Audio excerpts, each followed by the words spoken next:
What's up, guys, and welcome back to another episode of Mentally Gone Reacts. My name is Callie Lacerda, and before we jump into today's reaction video, I just want to give a special thank you to today's sponsor, BetterHelp. I've had my fair share of struggles when it comes to mental health, especially in the past few years with everything going on in the world. It can be incredibly difficult and sometimes almost impossible to find the right balance, the right time, the right space for you to be able to prioritize your own well-being. I have personally suffered from severe depression and crippling anxiety, and I remember in my lowest and darkest moments, I remember thinking and hoping and wishing, honestly, that I had at least one person who was not only qualified but also well trained and well equipped to hear me out and to help guide me out of the darkness that I found myself drowning in. Traditional therapy can be very, very expensive, especially when you're at a low point where you can't really do anything with your life and you feel like you're already at the bottom of the barrel like I was. I couldn't afford therapy. So that's why today I'm super excited, beyond ecstatic, to share with you guys a more affordable option. With BetterHelp, you can connect with a licensed therapist in whichever way is most comfortable and convenient for you. BetterHelp offers the ability to communicate with a licensed therapist through video calls, phone calls, and even messaging. By answering a questionnaire, BetterHelp will tailor your experience, matching you with a therapist who fits your specific needs and expectations within 48 hours or less in most cases. And if for whatever reason you feel like the therapist your first match with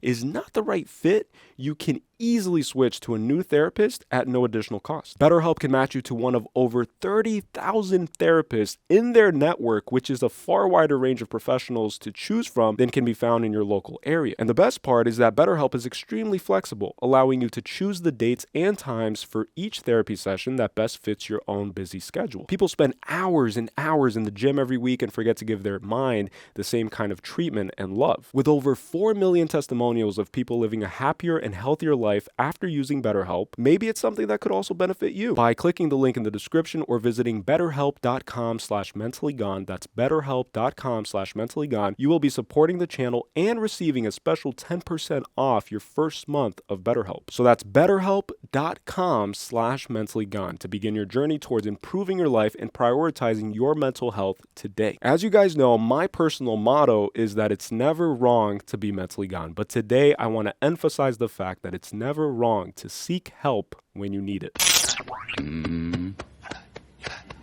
Thank you for your patronage. Thank you!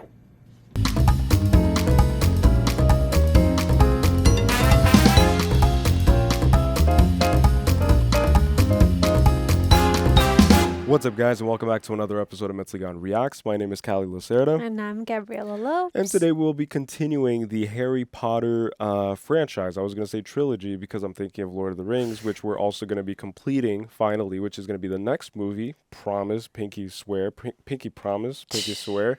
So we are sitting down today to react to Harry Potter, the second movie. What's it called? Chamber of Secrets. Chamber of Secrets. So, secrets with the chamber. We're going to go inside of the chamber. A lot of secrets at this Hogwarts. And we're going to just go inside of the chamber, and we're going to uncover some secrets inside of the chamber. Oh yeah, we have to whisper.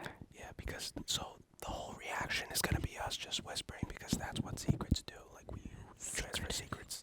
Yeah, so we can't be too loud. Addressing a few elephants in the room before we begin. As you guys can tell, our setup has been significantly enhanced, and it's due entirely to our great and generous friends over at Valencia. We will be doing a in-depth review of the whole setup, and in the future, who knows, maybe if you guys want to see like a studio tour, it's nothing too fancy, like it's not fancy at all. Like, we put everything together and we kind of built everything over time. If you guys want to see that, comment below if you want to see a studio tour. But special thank you to the early Christmas gift. Yes. I felt like a literal child when I saw this being delivered, and I saw the big boxes and we put it together. Oh, and they're heavy too. So heavy, I was sweating trying to move it down the flights of stairs here into the basement/studio. Our old chairs were falling apart. And literally falling apart, by the way. Like, the leather was decaying. It was horrible. And you could just go back to the old reactions and you'll see what I mean. And there were multiple comments of people saying, like, where can we go to donate money for this guy to get a new chair? Because my chair was literally, just completely destroyed.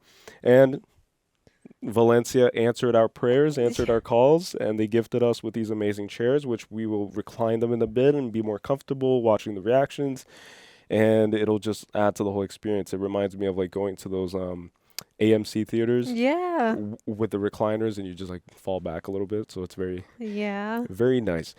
The second elephant in the room, if you guys have been following the whole ups and downs of this channel in the past few weeks, there were a few personal issues regarding us, regarding our relationship.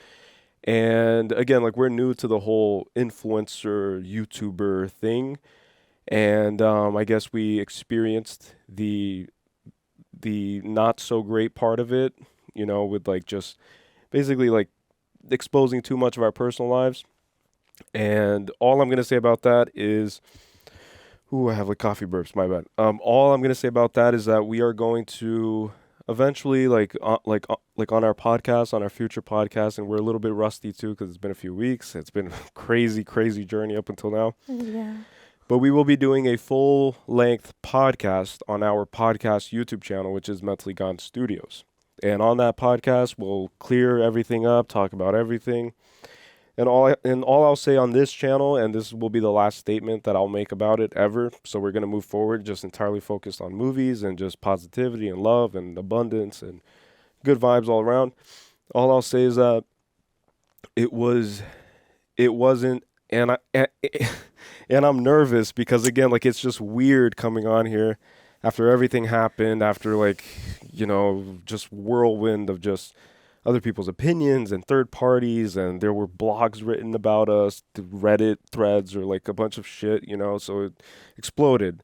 And I guess it was our first introduction to the lifestyle of being a YouTuber or influencer or whatever the heck you guys want to consider us. But with all that being said, all I'll say here is that it was not nearly as serious as maybe I painted it out to be in the beginning, nearly as serious as many people kind of just assumed. And we'll be doing a podcast soon, just like clearing it all up, giving you guys the full, like if you're into the whole drama thing, then giving you guys the full kind of thing, and like what happened, what's going on. But as far as this channel is concerned, we already figured it out between us, and we made amends or whatever. Yes. Made amends. Is that how you say it? Made amends. Yeah. So we figured it out. We're full-grown adults, so I think we're capable of like discerning what's good for us and what's not good for us. And I think I'm good. I'm able to do that for myself, and I did that. And now we're gonna just take this channel to the next level and just keep doing what we do, what we love to do, and reviewing movies, watching them, reacting to them. Watching this Harry Potter. Harry Potter, yeah. And I do want to share something exciting. But yeah, so right there, that's where we end the whole conversation, the whole debate, the whole whatever drama. No drama on this channel. I hate drama. I'm actually someone who hates drama. Me too. And I did agree with a few of the comments that said that, you know, like maybe you guys shouldn't be airing out your dirty laundry in the public. And that's something that we learned. So we learned to not do that anymore. And we're going to move forward just with good vibes, positivity. And if you want to know about our personal lives or get to know us a little bit better, you guys can go to our second YouTube channel that's called Mentally Gone Studios. And we have a podcast called Mentally Gone Podcast. And that's where we'll be talking about everything about our personal lives and all that good stuff. So do you have anything to say? That's it. That's it. Okay. So I want to I just think. quickly share something with you guys. And sorry if I'm short of breath. It's because I am nervous. Because it is a lot, and it's been a crazy few weeks. And I have coffee burps, which if you're new to the channel, you'll get used to those too, hopefully. Oh my God. So a lot of you guys recommended to read the books. So what I did was I went to Barnes & Noble, and I picked up a copy of the first one, which we already watched.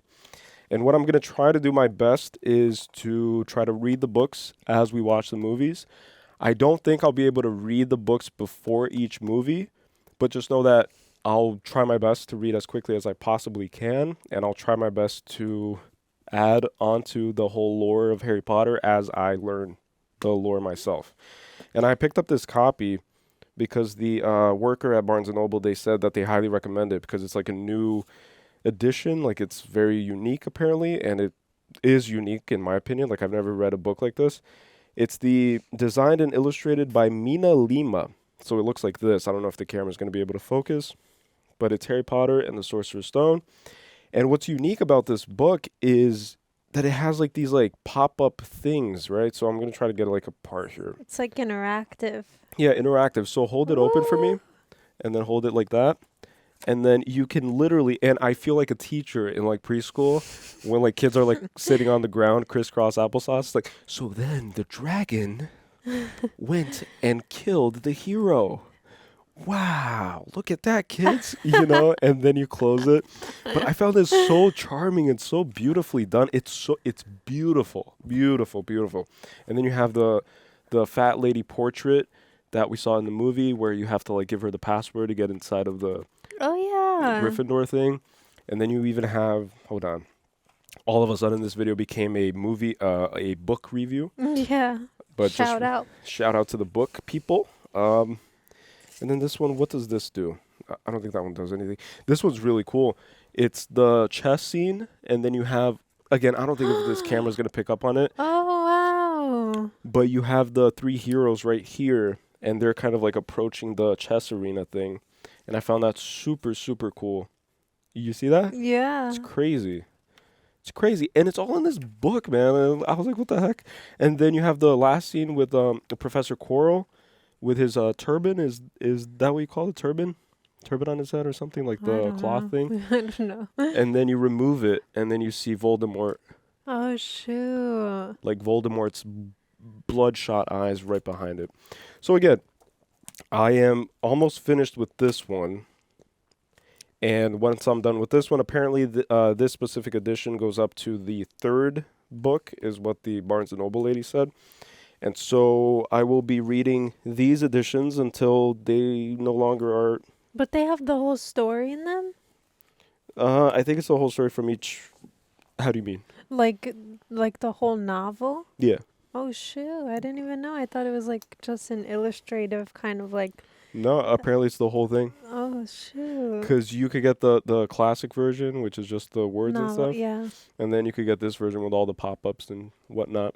So I'm doing that, and I'll be trying to read it, and I'm trying to remember if there's anything else, guys. Shout out to our Patreon people. Oh, yeah, special shout out to the Patreon people who have been supporting through everything that's been happening.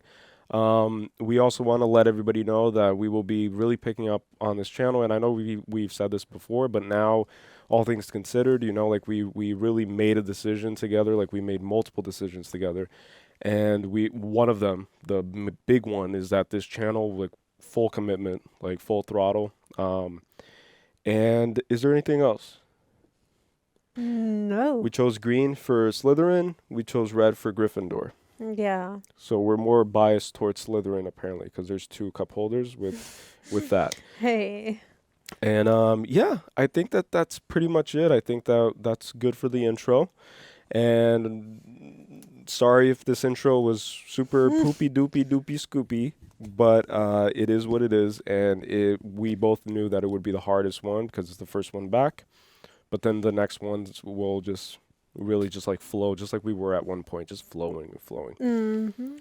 Right, guys, so Harry Potter number 2 came out in 2002, so 1 year apart, which I found fascinating because the first one came out in 2001. And then this one came out a year later, 2002, which I don't know if that's like normal to do anymore. Like, I don't know if movies take that quickly to make, they take so long now. It's like you have to wait at least, like 5 years or 3 years for a sequence or a sequel. Yeah, and a great example, even though it's not a movie, but it's just like media in general, GTA 6 launched the trailer, and it's been... What do you call those, like, protests that people... Strikes. Oh, strikes. Yeah. Writer strikes. A lot of strikes. Actors strikes. Yeah. Yeah, interesting. It's probably like, we're not getting paid enough, Yeah. Like not from actors, but, like, not actors going on strike, but rather, like, crews, Right. Like, we don't know how much, how much work goes into it and their pay and stuff. Which I'm interested to know, right? Like, has there been a movie that's been completely generated by ChatGPT? Like real question. Like, has there been like a script? Because I was scrolling on TikTok, and this is completely tangent, but that's fine. if you guys want to skip past the intro into the reaction, you'll see the little timestamps and stuff. There was a book that I saw while scrolling on TikTok where the book apparently was entirely generated by AI. Really? And then the guy who was posing as the author, he got exposed, and then people caught on to it. But then he was basically like portraying it as if it's like, oh, guys, I just wrote this like horror novel or whatever. It's a graphic novel, and I'm really proud of it. And like, it's about the, and then people caught on to it, and then he disabled the comments and stuff. I forgot what the guy's name is, but I'm not going to like put him on blast or whatever. But it's just interesting. Like art, media, everything's kind of just getting, just whatever you call it. Like just like eclipsed. Yeah. Kind of like. Yeah. Overtaken by AI. Mm-hmm. All right, so you want to jump into it then? Yes, that was just a long intro because we wanted to get a few things out the way. Many of my friends. That's sad. Not one. Why? Who'd want to be friends with you? Oh, I hate this kid so much. Oh my God, I hate this kid so much. Waiting to welcome them graciously to our home. Good. And Dudley will be... I'll be waiting to open the door. Open the door! I'll be waiting to open the door. What the heck is that? What is that? Such an honor. What the heck is this thing, dude? This thing's ugly as hell. Oh my gosh, is this Dobby. Gollum's cousin? Dobby the house. Right? Not to be rude. Dobby. Dobby wonders where to begin. Why don't you sit down? What's going on? Stop. Oh, and he's not supposed to make noise. Please stop. Oh my gosh. Oh, they've arrived. The Masons. No. Oh, don't mind that. It's just the cat. What is he doing that? It's hurting me. Can't say. Okay, I understand. You can't say. What's going on with this little guy? Oh my gosh. Oh my God. Dobby, put the lamp down. So, when they arrive at the 9th hole... One more sound, and you'll wish you'd never been born, boy. Oh, is that a death threat? Yeah. Oh my God, they're going downstairs. Oh no. Oh yeah, that does look pretty good. Dobby, get back here. He wants to try some of that cake. Magic outside of Hogwarts. Can house elves... A floating cake. Oh my God. Oh my God. Ooh. Oh my God. Grab it, grab it, grab it, grab it, grab it, grab it. Ooh. Grab it! Ooh. Grab it!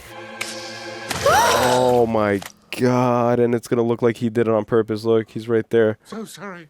Oh, that's his It's boss. my nephew who's very disturbed. Oh Meeting my strangers upsets him. Upstairs. Oh my God. Stranger's upset. Oh, and he disappears. Oh Wow. shit, so he has like insane magic, that Dobby. They drive on the other side, so the brother is driving. Yeah, because he's older too, right? Like, you probably have to have like a wizarding license. That's so cool. How cars fly. Let's go. Oh shoot, we're busting you out! Woo! Woo! Oh. Ooh!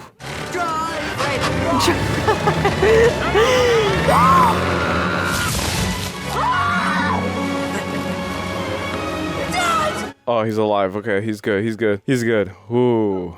Oh my gosh. Imagine they like accidentally killed him right there. Happy birthday. Oh, it's always on his birthday. Oh my gosh. Isn't that crazy how his birthday coincides with the day that you go back to school? Yeah. Huh. Bed's empty. No note. Car gone.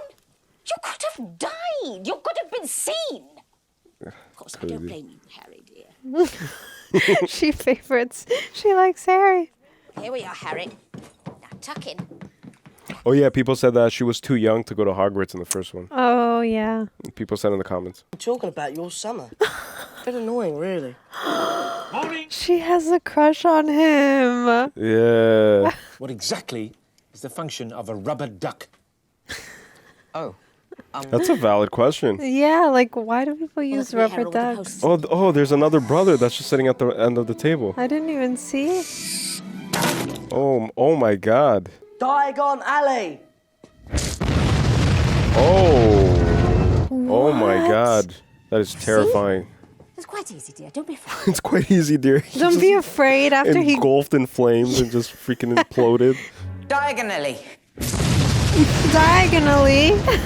Diagonally. Tangentially. Why did he say it like that? And they're all Say, dear. Diagonally. diagonally.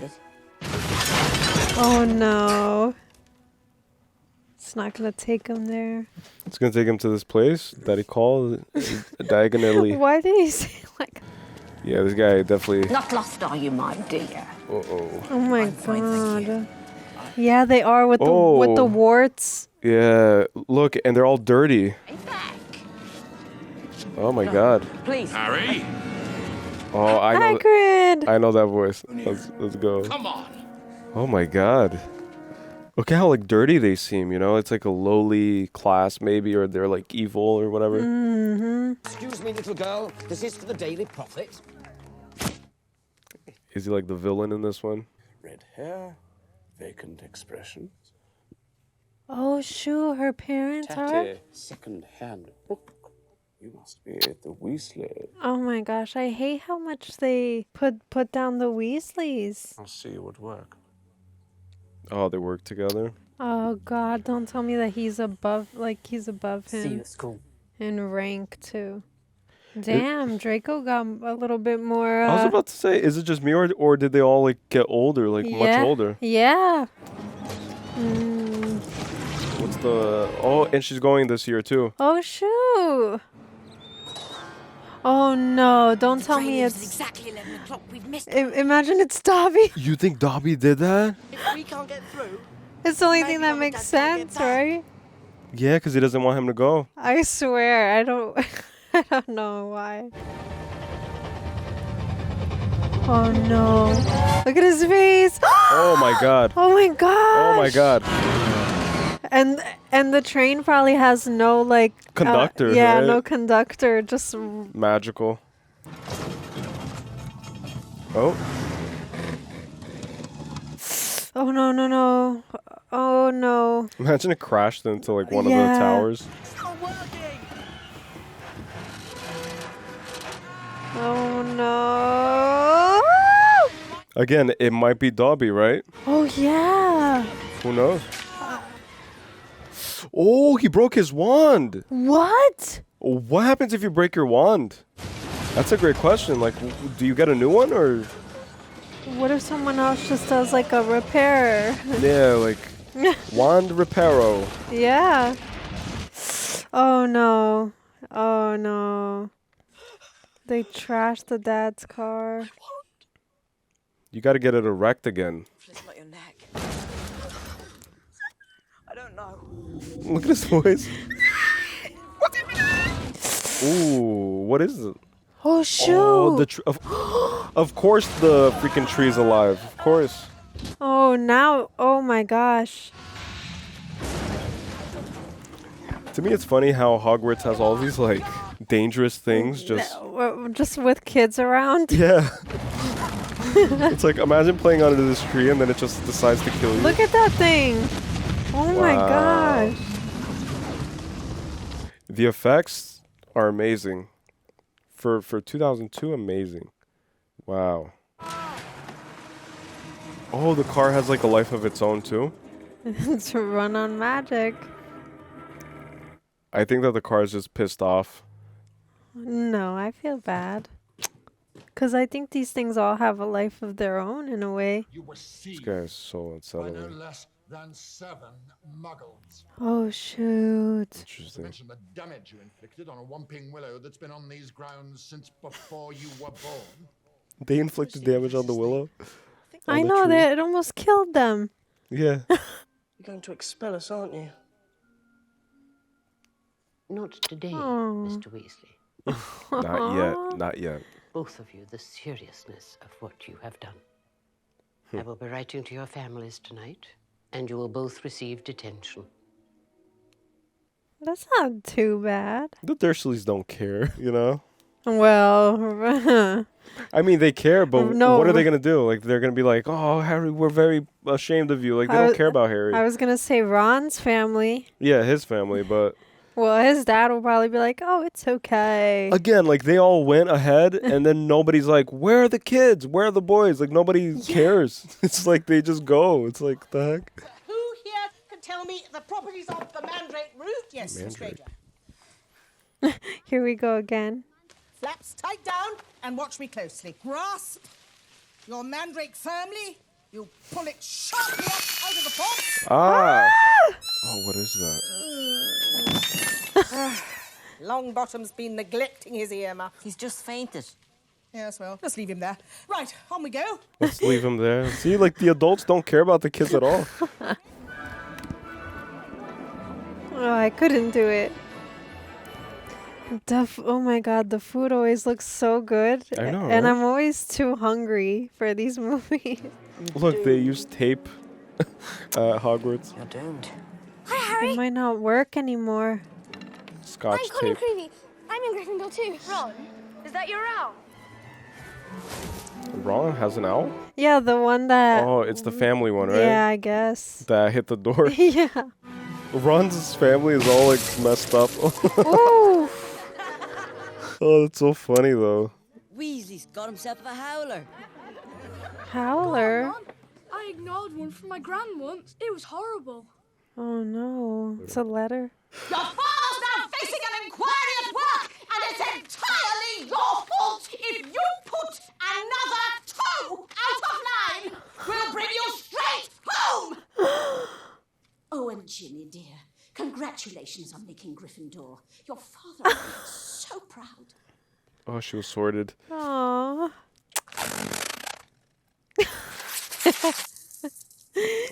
Now I know why it's called a howler. Provoke them! Oh my god.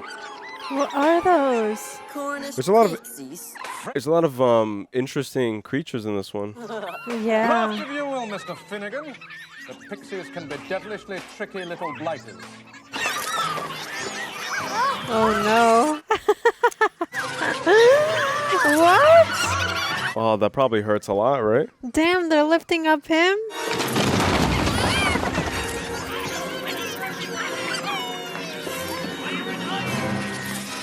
Look at this guy. He has no idea what he's doing.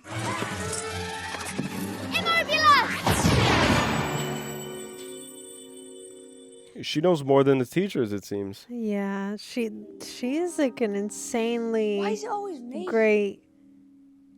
Why is it always me? I know. Why is it long bottom? Where do you think you're going, Flint? Quidditch practice. I booked the pitch for Gryffindor today. Oh, Malfoy is on the team now. Oh, shoot. Owing to the need to train their new seeker. You've got a new seeker. Who? Let me guess. Oh. What a copycat, dude. Like, he wants to be Harry Potter so Oh bad. my god. They're gonna go head to head. You filthy mudblood. Mudblood. What? You'll pay for that one, Malfoy. Eat slugs. Oh, they're... Ooh. Oh, his wand is broken. Oh, no. Say something. Oh, no. Eat slugs. Oh. Oh, my god. Ew, ew, ew, ew, Can you turn them around, Harry? No, Colin, get out of the way. ew. Ew. Oh, my god. Is there another one? Hagrid. Oh, my gosh. Nothing to do but wait till it stops, I'm afraid. Oh. Oh, my gosh. Oh. Mudblood's a really foul name for someone who's muggle-born. Someone with non-magic parents. Someone like me. No magic parents. So none of them are. More to the point, they've yet to think of a spell that our Hermione can't do. Come here. Oh, she's crying. Don't you think on it for 1 minute. That's really nice of him. Hagrid is such a... Hagrid's my favorite character. Yeah. Oh, that's so weird. I smell blood. Let me rip you. Oh my god. Oh, no. Did you hear it? Ooh, this one seems more spooky. I think he's going to kill. Harry, wait! Not so fast! This one seems darker. Yeah, because there was something that Dobby didn't want him to... Yeah, like it started off with like a premonition, you know? Like a warning. The Chamber of Secrets has been opened. Enemies of the air, beware. It's written in blood. Oh. What? Whose blood? Yeah, right. What blood? Whose blood? Hopefully it's what's blood. Or what thing's blood. Filch's cat. What? They killed it? We'll proceed to the dormitories immediately. Seems like they're always getting into trouble. They're always in the wrong place at the wrong time. Perhaps Potter and his friends were simply in the wrong place at the wrong time. I just said that. I literally just said that. I, for one, don't recall seeing Potter at dinner. This is like a game of Clue, you know? See, Harry was helping Yeah. me answer my fan mail. I was like, I'm surprised he's defending them. Innocent until proven guilty. My cat has been petrified. I want to see some punishment. We'll be able to cure her. Madam Sprout is a very healthy growth of mandrakes. Yeah. Yeah, there's obviously something going on. Yeah. These stairs are so cool. Yeah. But I would be horrified. It's just strange. What if she starts doubting Harry? Dumbledore and the others, I mean. Are you mad? No, Harry. Even in the wizarding world, hearing voices isn't a good sign. He's like schizophrenic. Imagine he has like schizophrenia. 3 of the founders coexisted quite harmoniously. Salazar Slytherin wished to be more selective about the students admitted to Hogwarts. Is said to be home to something that only the heir of Slytherin can control. It is said to be the home of a monster.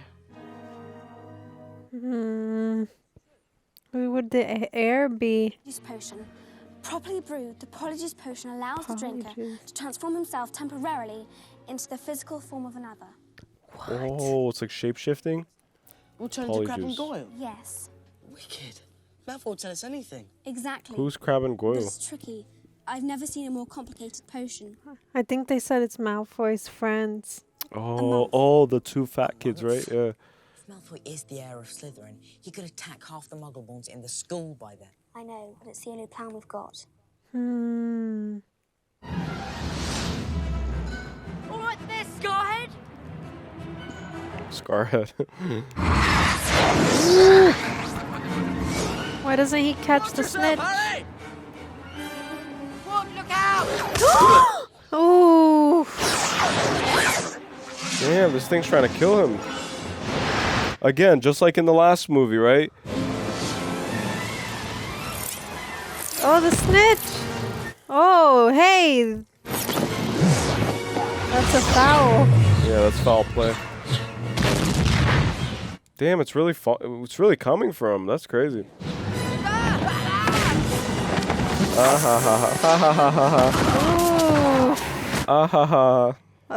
You see the CGI.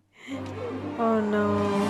Look at his father's face. He's like disgusted. Yeah. He's like embarrassed. Ooh. Oh my gosh. He might not catch it this year. Let's go. Harry Potter has caught the snake. What? Whoa, that was way too close. Dude, she knows more than everybody in the school. I'm convinced. She needs to become a teacher. I know. I will fix that arm of yours straight away. Not you. Emendo! It looks more broken. Oh my gosh, there's so many moments in this movie. You're in for a rough night, Potter. Regrowing bones is a nasty business. Skelly grow. Well, what do you expect? Pumpkin juice? Yeah. I mean, like, it's magic, right? So can't they make everything taste Yeah. like pumpkin juice? Oh, he's alone. Some scary shiz. Dobby thought his bludger would be enough to make Harry Potter see that The Oh bludger, shoot, too. everything, see? Dobby feels most aggrieved, sir. Almost killed him. Yeah, I don't trust him. In his hands. Huh? You better clear off before my to bones. punish himself. Potter must not stay here, now that history is to repeat itself. I shouldn't have said that. Just like Hagrid. I should not have said that. Except he beats himself up. Ah, gosh. When did this happen? Who's doing it now? Oh, what happened? What happened? There's been another attack. Do you know, I think he's been petrified. Oh, no. Perhaps he managed to take a picture of his attacker. Oh, it's the kid with the camera. Oh, that scared me a little bit. I'm moaning Myrtle. Oh my god. A lot of noises in this one too. Moaning Myrtle.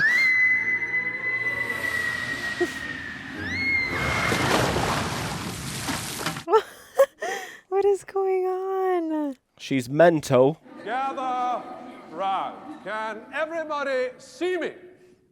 Can you all hear me? Oh, This guy. I don't like this guy at all. Okay, sportsmanship. 4, 5 steps. Expelliarmus! What? To first teach the students to block unfriendly spells, Professor. Teaching him how to be a professor. Let's have a volunteer pair. Potter, Weasley, how about you? Weasley's wand causes devastation with the simplest spell. Might I suggest someone from my own house? Oh my gosh. Don't tell me. Let me Malfoy. guess. Of course. I like the way he like moves. He's like Yeah. it's like it's very Cast your charms to disarm your opponent. Only to disarm. Don't want any accidents here. Oh no, someone's gonna try something. I said disarm only. Serpent sortier! Oh. Oh, well, he could talk to snakes. Yeah, this is like the Slytherin mascot. They're like riling it up.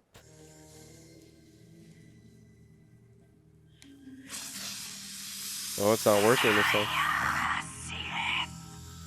How does he know exactly what to say? You're a parcel mouth. Why didn't you tell us? Parcel mouth? I heard you speaking parcel tongue. Snake language? Parcel tongue. Different language. Oh, he thought he was speaking normally. He's the heir. His great-great-great-grandson or something. But I'm not. And maybe he was meant to be in Slytherin. That's why the Sorting Hat said you'll do great things in Slytherin. And, oh, don't tell me there's. Oh.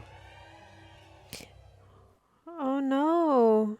Is that Nick Headless? Yeah. What's wrong with him? Oh, more people. More people are petrified. And he's always found at the. I'll have you out this time, Potter. Mark my words. No, Mr. Filch, you don't understand. Wrong place, wrong time, always. Oh, man. But what is the ghost doing? Like, what's going on? Oh, look, and always the spiders. So what's up with the spiders? Whatever is speaking to him is guiding him. Yeah. Towards something good or bad is my question. Maybe to the chamber. It's like an eagle. Oh, shoot, that's pretty sick. Ooh, what's that? Look at that. It's an interesting creatures, man. So crazy. Oh! Oh! Why is everything catching on fire in this one? Harry? Whoa. Fox is a phoenix, Harry.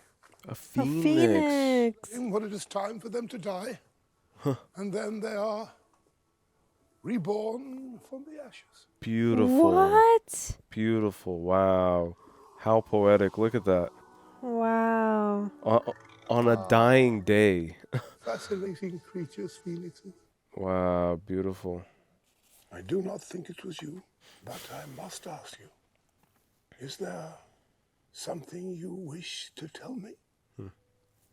It's about the voices. Yeah, why? I don't get that. I don't understand. Broomstick cupboard and pull out a few of their hairs. And put on their uniforms. Whose hair are you ripping out then? I've already got mine. Millicent Bulstrode. Make sure that Crab and Goyle find these. So they have to feed them the thing, and then she said to knock them out, and it's gonna like make them sleep. And then they have to pluck a hair. Ron, maybe I should do Someone needs to give them a new wand.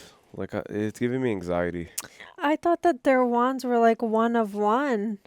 Like one assigned per wizard. Right.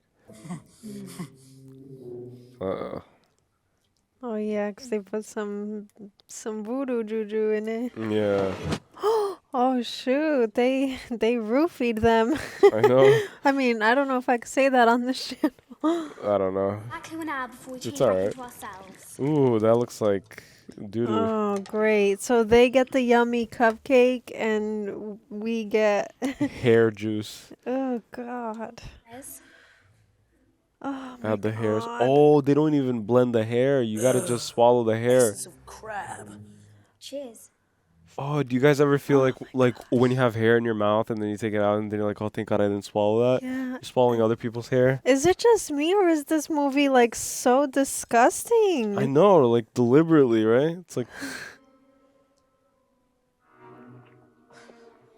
So it's a shape-shifting potion. It's called what's it called again? Polyjuice. Polyjuice, yeah. Polyjuice, which poly means plural, right? Many. Wow. Oh shoot. That's really well made. They kind of look alike if you think about it. Yeah. That's so weird. And have no business wandering the corridors at this time of night. It's like a hall monitor. Pigging out in the Great Hall all this time. Pigging out. Why is he wearing glasses? Yeah. Reading. I was thinking the same. Reading? Like you don't read. You just. could read. I didn't know you could read. Okay. What are you doing down here, Weasley? Mind your attitude, Malfoy. He always does that, right? With his eyebrows, like. Yeah, like ooh, Yeah, I'm like scared. we'll see what happens. Well, sit down. This is the first time we're seeing the Slytherin common room, right? Oh yeah. Father always said that Dumbledore was the worst thing that ever happened to this place. You're wrong. Dude, you guys are suck at this, kind of. You know, you guys kind of suck. Because they're so defensive. I know, they're so emotional. Scar. Oh, the scar, look. The scar's popping up. Oh no. Oh, the hair. Oh. Oh my God, the red hair. The ginger. You gotta run. Run. Hey, where are you going? That was close. Hermione, come out. We've got loads to tell you. Go away. She said she transformed into a Slytherin, right? Like into a random Slytherin girl. I don't remember. It was cat hair I plucked off Millicent Bulstrode's robes. Oh, she plucked the cat hair. Oh my God. Look at my face. Oh my gosh. Oh my God. Look at the. Let's all throw books at Myrtle because she can't feel it. 10 points if you get it through her stomach. 50 points if it goes through her head. You think it was Dobby? I don't know. This girl's crazy. This girl's wild. So, is that the book that was thrown? It's a black book. It's the black book, Harry. Tom, what? Marvolo?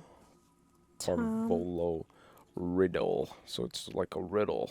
He has to solve a riddle. Oh, look at the ink.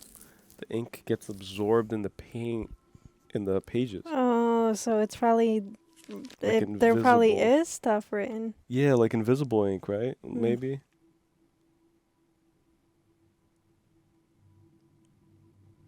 Oh, my name is Tom Riddle. Again, like everything has like a soul, it seems. Everything's animated or enchanted. Tell me. And then it says, yes. No. Okay. Please. Yeah, pretty please. But I can show you. So. Let me take you back 50 years ago.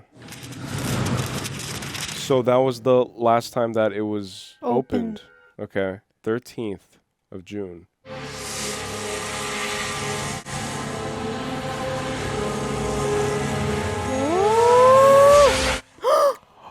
Oh, shoot.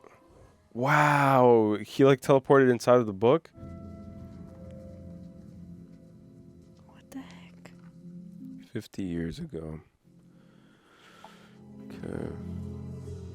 Oh no. Oh, more death. Is that death or petrificate? Well, it's death because it's covered. Oh, look, a younger Dumbledore.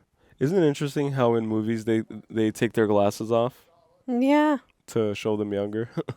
I had to see for myself if the rumors were true. I'm afraid they are, Tom. They are true. Tom Riddle, okay. I don't have a home to go to. They wouldn't really close Hogwarts, would they, Professor? Just like Harry, like not really having a good home. If the person responsible was caught. Is there something you wish to tell me? Just like with Harry. It's so weird. What the heck? There's way too many parallels.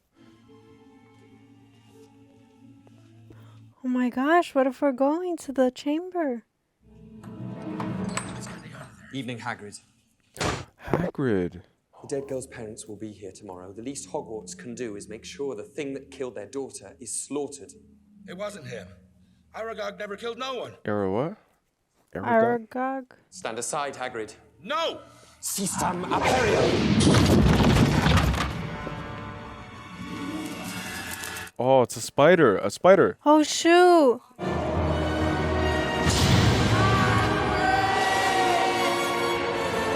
What the heck? What? Quick. That's why Hagrid like isn't a professor. Like he's never in the castle, really. Hello, Hagrid. Tell us, have you been setting anything mad and hairy loose in the castle lately? All right. Damn, he's huge. Why don't they ask him? I don't care. I trust Hagrid. Oh no. What the heck? Is he gonna get blamed for this too? So someone went through his stuff? Whoever it was, they must have been looking for something. And they found it.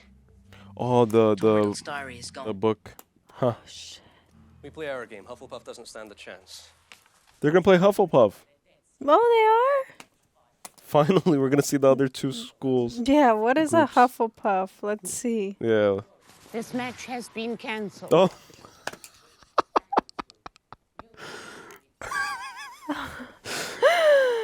Oh my gosh. This could be a wee bit of a shock. What's going on? Oh no. Oh, Hermione. Oh man. She was found near the library, along with this. With a mirror. A mirror? Oh, that's crazy. And she spent weeks in the hospital because of the cat transformation, like days in the hospital. We've got to talk to Hagrid, Ron. We're not allowed to leave the tower except for class. I think it's time to get my dad's old cloak out again. Oh yeah, the invisibility cloak. Yeah, I was gonna say, why don't they start researching Tom Riddle in the library?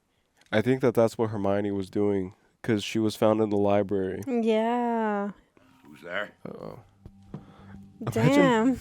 Imagine Hagrid just shot them by accident. With his crossbow. Yeah, and killed them right there. What's that for? Oh, nothing. I was expecting. It doesn't matter. He's like, there's like always something. Yeah, like sneaky. What you had to understand about that is. That thing is so cool. I would love to have one of those. Professor Dumbledore, sir. Almost shot Dumbledore. Take me where? Not Azkaban prison. I'm afraid Prison. we have no choice. They're gonna lock him up? Oh my gosh. Take him away and the Muggle-borns won't stand a chance. You mark my words, there'll be killings next. You think so? That's what he wants. Exactly. However, you will find that help will always be given at Hogwarts to those who ask for it. He sees them. What? He's telling them. Again, like he's a all-knowing like God figure. It seems, you know. Like look. He stared them directly in the face. He's like, I know you're there. It's like, I could see you. Just ask for help, is what he said. If anybody was looking for some stuff, then all they'd have to do would be to follow the spiders. Everybody's like talking to like invisible people because he's going to prison. Oh, and someone will need to feed Fang while I'm away. He's like, who are they? Like, who is he talking to? He's just thinking out loud. Yeah. You know. No big deal. Look at little, what is his name? Fang? Fang, yeah. Look at him. He said follow the spiders, right? Yeah. And in the Tom Riddle vision, it was it was like a large spider. Aragog. Yeah, Aragog. Yeah, I don't know that I would follow the spider. Yeah, because Aragog apparently killed the girl in Tom Riddle's thing, where Tom Riddle accused Hagrid of killing the girl with the spider. Come on. What? You heard what Hagrid said. Ron's just like me. Why did you follow the butterflies? Right? I know. Butterflies. It's always the worst things.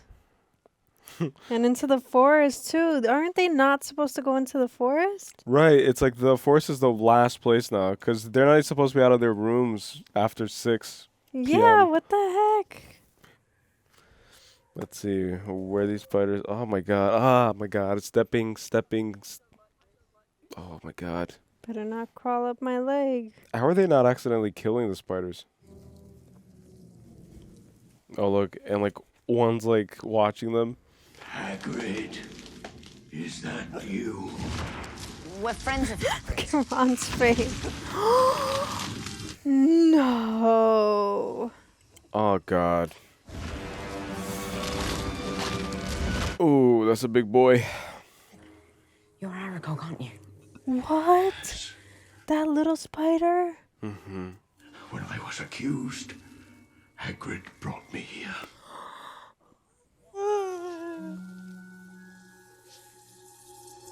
Oh, my God.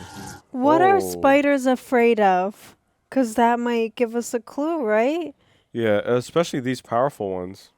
My sons and daughters do not harm Hagrid on my command. But I cannot deny them fresh meat when it... What?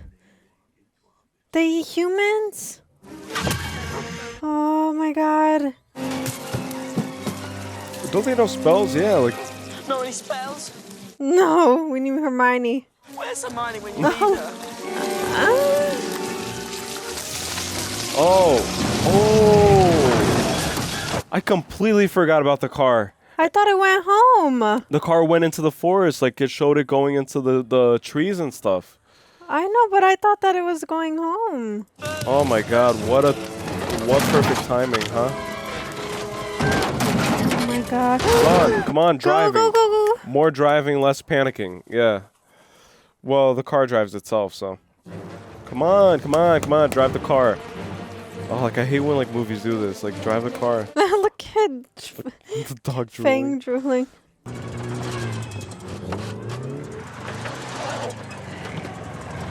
See, it's going back into the forest. It just keeps going back in there. He was innocent. So somebody framed him. And there's a monster thing that the spiders are afraid of. Yeah. Wish you were here, Hermione. We need you. Yeah, right? They do. Yeah, like now's the time where they need her. Do you think that they created like a clay body, like a fake body? Or do you think that that's the actual actress, like frozen like that? No, I think that they... This is why Hermione was in the library the day she was attacked. I was going to say, I feel some chemistry between Harry towards Hermione. I actually feel it more between Ron and Hermione. Because Ron seems more worried about her, you know? Yeah, but he's always like, I don't know. Yeah. But if it kills by looking people in the eye, why is it no one's dead? Oh, it's a snake? What? We should talk less, because like we like Yeah. always like miss it. But yeah, like something about a snake. Justin must have seen the basilisk through nearly head to Nick. Nick got the full blast of it, but he's a ghost. He couldn't die again. And Hermione had the mirror. Oh. There was water on the floor that night. She only saw the basilisk's reflection. Basilisk. Oh, shoot. Isn't that like a big snake? Basilisk? I'm pretty sure I've heard this before. Spiders flee before it. It all fits. What? A dirty great snake. Someone would have seen it. Hermione's answered that too. Pipes. That's why he hears it through the wall and he's like hearing it. What Aragog said about that girl 50 years ago. Oh, he scared me. Oh, he Died in a bathroom?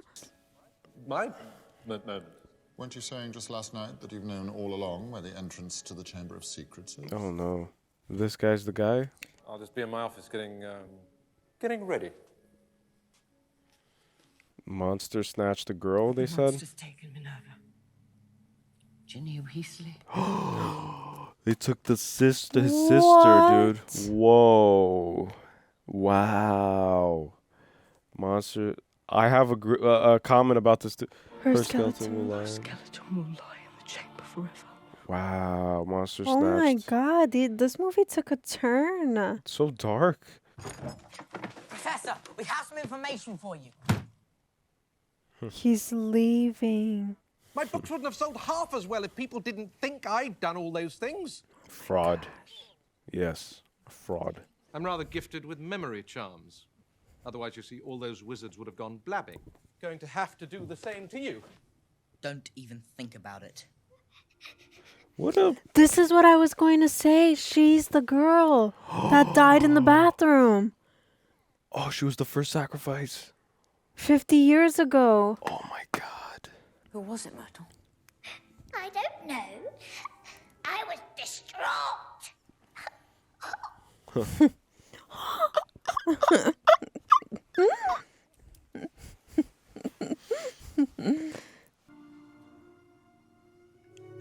Oh, there's a...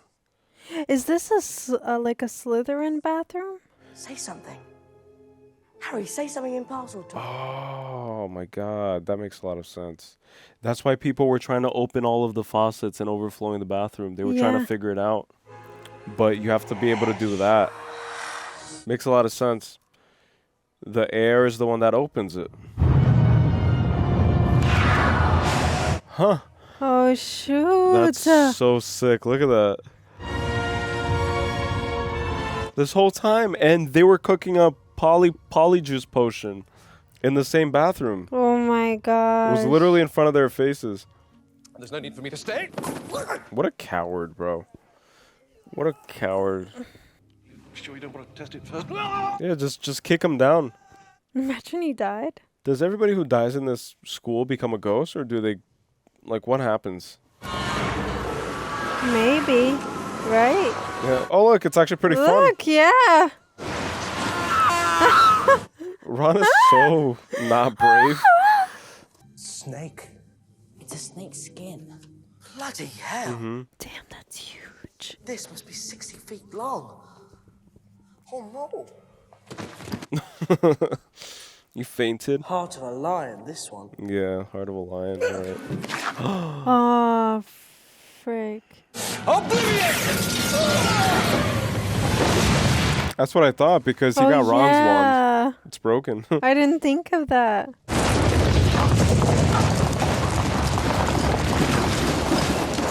I've been separated. Oh no. Oh no, mate. Odd sort of place, this, isn't it? What do I do now? You wait here What and do try I and do shift some of this now? rock so we can get back through. I'll go on and find Ginny. Jenny. Yeah, that reminds me of Forrest Gump. Jenny. Jenny. Jenny, My run. name is Harry Potter. Run, Harry, run. 7. Oh, look. That's so cool. Damn, that's so cool. But how was this chamber created, right? Did Magic. it always exist? I don't know. The school just has this stuff where kids are attending? I don't understand.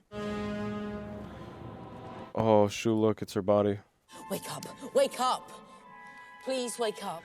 Oh, what? What? Are you a ghost? A memory, preserved in a diary for 50 years. Oh, she's the one that went through his stuff to get the diary. As poor Ginny grows weaker, I grow stronger. What? It was Ginny who set the basilisk on the mudbloods and Filch's cat. Ginny who wrote the threatening messages on the walls. What? Why? Because I told her to. What? Killing mudbloods doesn't matter to me anymore. For many months now, my new target has been you. Oh no. Why do you care how I escaped? Voldemort was after your time. Voldemort is my past, present, and future. What? I am Lord It was an anagram. You're the heir of Slytherin. That's Voldemort? Dumbledore's been driven out of this castle by the mere memory of me. He'll never be gone. Not as long as those who remain are loyal to him. Huh. Wow, that's so mind-blowing. I was not expecting that. Oh, the Phoenix! The Phoenix. Folks. Look, it's the freaking Sorting Hat. Oh, shoot, because he speaks parcel tongue too. So Voldemort is the one. Match the power of Lord Voldemort, heir of Salazar Slytherin. Yeah. Wow. So Voldemort is the heir of Salazar. And I'm assuming that face is Salazar's face. Mm-hmm. Oh my god, look at that thing. Oh my gosh. Tongue won't save you now, Potter. It only obeys me. Wow. That's the basilisk, right? It's called. Oh, and its eyes yellow. Yeah, the yellow eyes. He broke his glasses again? The Phoenix. Oh, it's trying to blind him. Oh yeah, he can't look at it. Yeah. So through the shadows. It may have blinded the basilisk, but it can still hear you. The Phoenix blinded the basilisk. Wow, this is so interesting. There's so much symbolism. It's like it's hard to keep up. It's really hard. Oh my god. Imagine this in like 3D. Yeah. Jeez. 3D glasses on. Yeah. Glasses on. Let's go. Oh my god. Oh shoot. Be quiet, be quiet, be quiet, be quiet. Alright guys, we're gonna have to talk like this now again. Because this is the Chamber of Secrets. Damn, this movie is nice. I really like this movie. Don't make a sound, Harry. Don't breathe. Oh, that's so scary. Imagine being in his shoes, like actually living that experience. Imagine like being like seeing this huge thing. In a pipe. Lord Voldemort will return.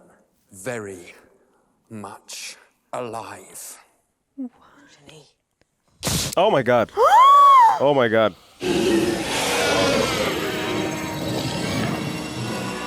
Oh shoot. Oh. Kill it, kill it. Oh, it's kind of turned into Lord of the Rings now with the sword. Yeah. Harry kind of reminds me of Frodo. Oh. Thought that one got him. Damn, that thing's huge. He has to stab it. I know, like, sink it in. Stab it. Ah. Dude, come on. Oh,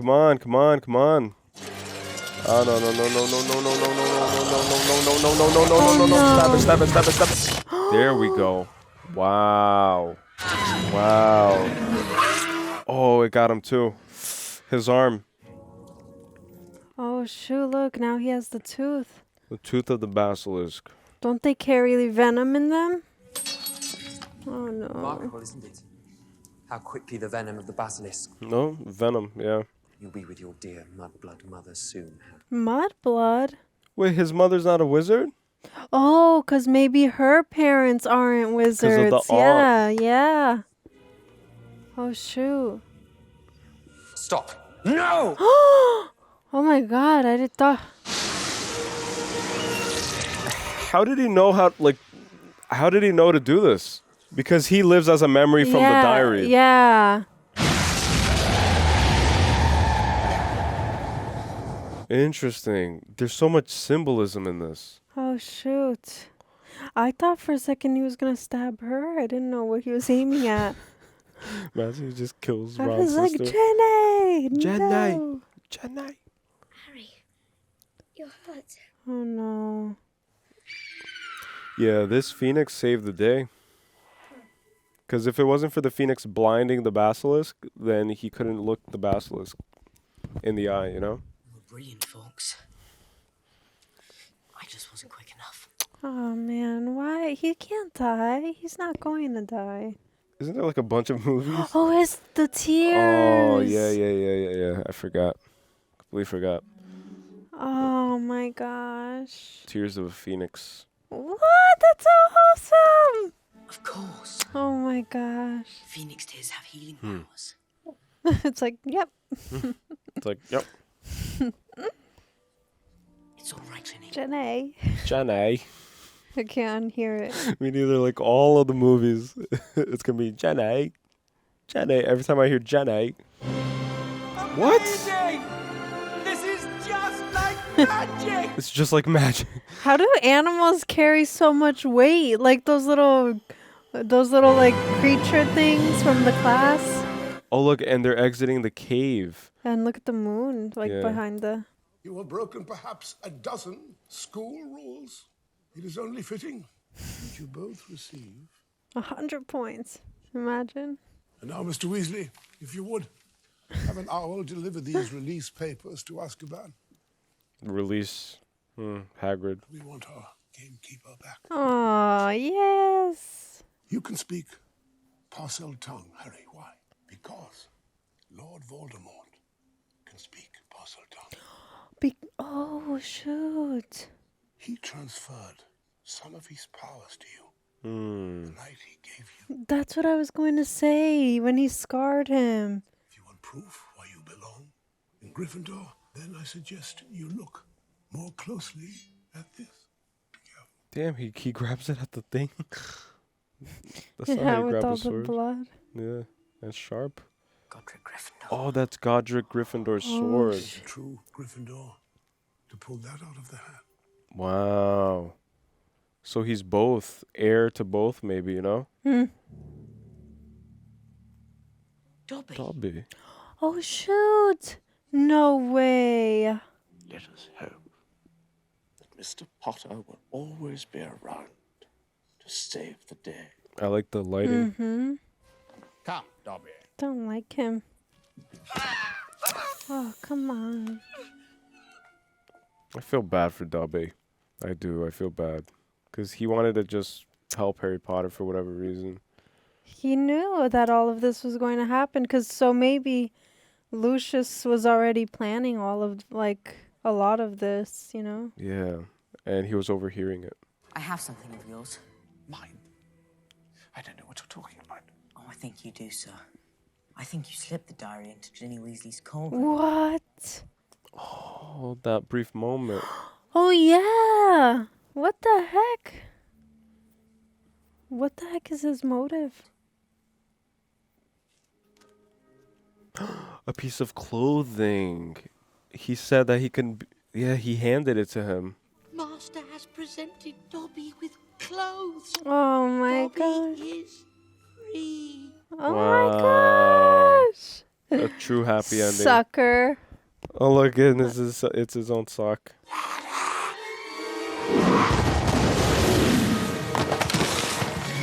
Dobby is powerful as heck. Damn. Anything, sir. Never tried to save my life again. And I thought he was going to say, stop beating yourself up. Yeah, that would be nice. Look at the candles. Oh my gosh. Look at the feast. Oh, my stomach just rumbled. You hungry? I'm hungry too. Like, we should get something to eat after. We're always hungry watching these movies. Let's do it. Look at that stuff. Oh, she's awake. Let's go. See? He's always the See? first one. No, But- Ron is the first one. Ron is always the first. Look. But they both must like her, probably. You I bet think that's they'll, going like, to be fight? a conflict. Yeah. Yeah, I bet. Look, she hugged Harry first. Oh. That's awkward. I have a theory about this. A crazy theory. Hold on. I mean, I forget it. All exams have been cancelled. Yes. Wow. I don't have to study. Hermione's like, no. She's like, oh no, it's my favorite part. The owl that delivered my release papers got all lost and confused. Some ruddy bird called Errol. Oh, it was Ron's owl. So that's why it took long to release him. Because his owl, like, probably hit something. It's funny. It's really funny. Aw. And that's so wholesome. Yeah. Woo! Gentle. Wow, everybody's like, well. Damn, they really have to clap for a long time.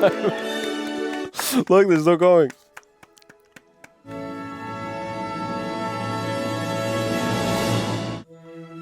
Christopher Columbus. Yeah. It has a great soundtrack too. Like, I love the music. Slowly faded out. It's mystical. Slowly fade to nothingness, to darkness. Alrighty. Very interesting movie, or should I say film?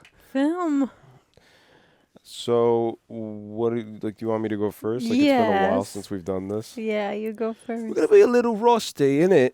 Maybe a little bit. A little bit. Back to normal. Water. Hey, water. I don't even know. Give me some water. All right. All right. So let's try to go through this real quick. First impressions. This one compared to the last one, much darker tone. Yeah. I don't think the last one showed any blood. No. Did it show any blood in the last one? I'm like curious to know if their intentions maybe with the first one was like, all right, so we're gonna do all the movies very PG-13, very whatever, or because we haven't like read the books or whatever. Like, I don't even know, honestly. The books came out first, obviously, right, and then they made the movies basing off of the books. My question is, like, was it always meant to be that way, where the first one is supposed to show this innocence and this childlike essence and nature, and then it's supposed to also show us the corruption of that innocence? Because I think that that's what this one showed. This one was much darker, it was more gloomy, it was more bloody, and I think that that's what it's supposed to represent, or that's what it represented for me, is the corruption of innocence. And I even wrote further towards the end that I wrote virgin sacrifice, because that's what it requires, is a virgin sacrifice, or the sacrifice of a virgin, which is a impure virgin, even, if you will, because it's a mudblood, yeah. So, but yeah, so we'll get to the notes, right? All right, mate. I wrote Ron, Percy, Arthur, Hedwig is female, house elf, Dobby, slave, ? And then that was answered later on. Dobby is a slave. Ginny is the sister, Oculus Reparo, the spell, Lucius Malfoy, Lockhart, Moaning Myrtle, Mandrake. So these are just random, and Flue Powder. So these are like on the top of the header that I just randomly jotted. Nice. Caught the little details. Yes. I didn't even write that down. The first actual point was Muggles' homes are uniform, no sauce, right? So in the opening of the movie, it shows where the Dursleys live. It's like this huge kind of like area where all the homes look exactly the same. So it's copy and paste. There's no individuality. There's Cookie cutter. Yeah, like there's like no sense of like spirit or soul. There's no anything like decorations on the outside that would differentiate one house from the other. Everything is just very mundane. It's just very monotone. It's just very like, just like I said, cookie cutter. And I think that even reflected in their rehearsing, right? Which is the second point.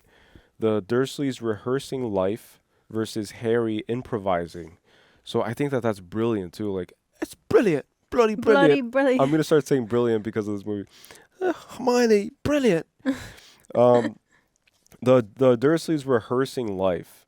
So they were rehearsing the arrival of the Masons, which was the Dursleys' boss, and they wanted to impress him, and they wanted to impress him and his wife.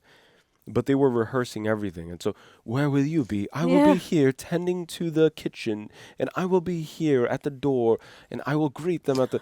Yeah, and he already had jokes like rehearsed because he was like, I was in the middle of my Japanese golfer joke, you know? Yeah. So he had already planned everything that he was going to say and do and whatever. And I think that is a critique, if you will, on the current state of the world, right? And like that's such like a funny thing to say. I think that this film is a critique on the current state of the world,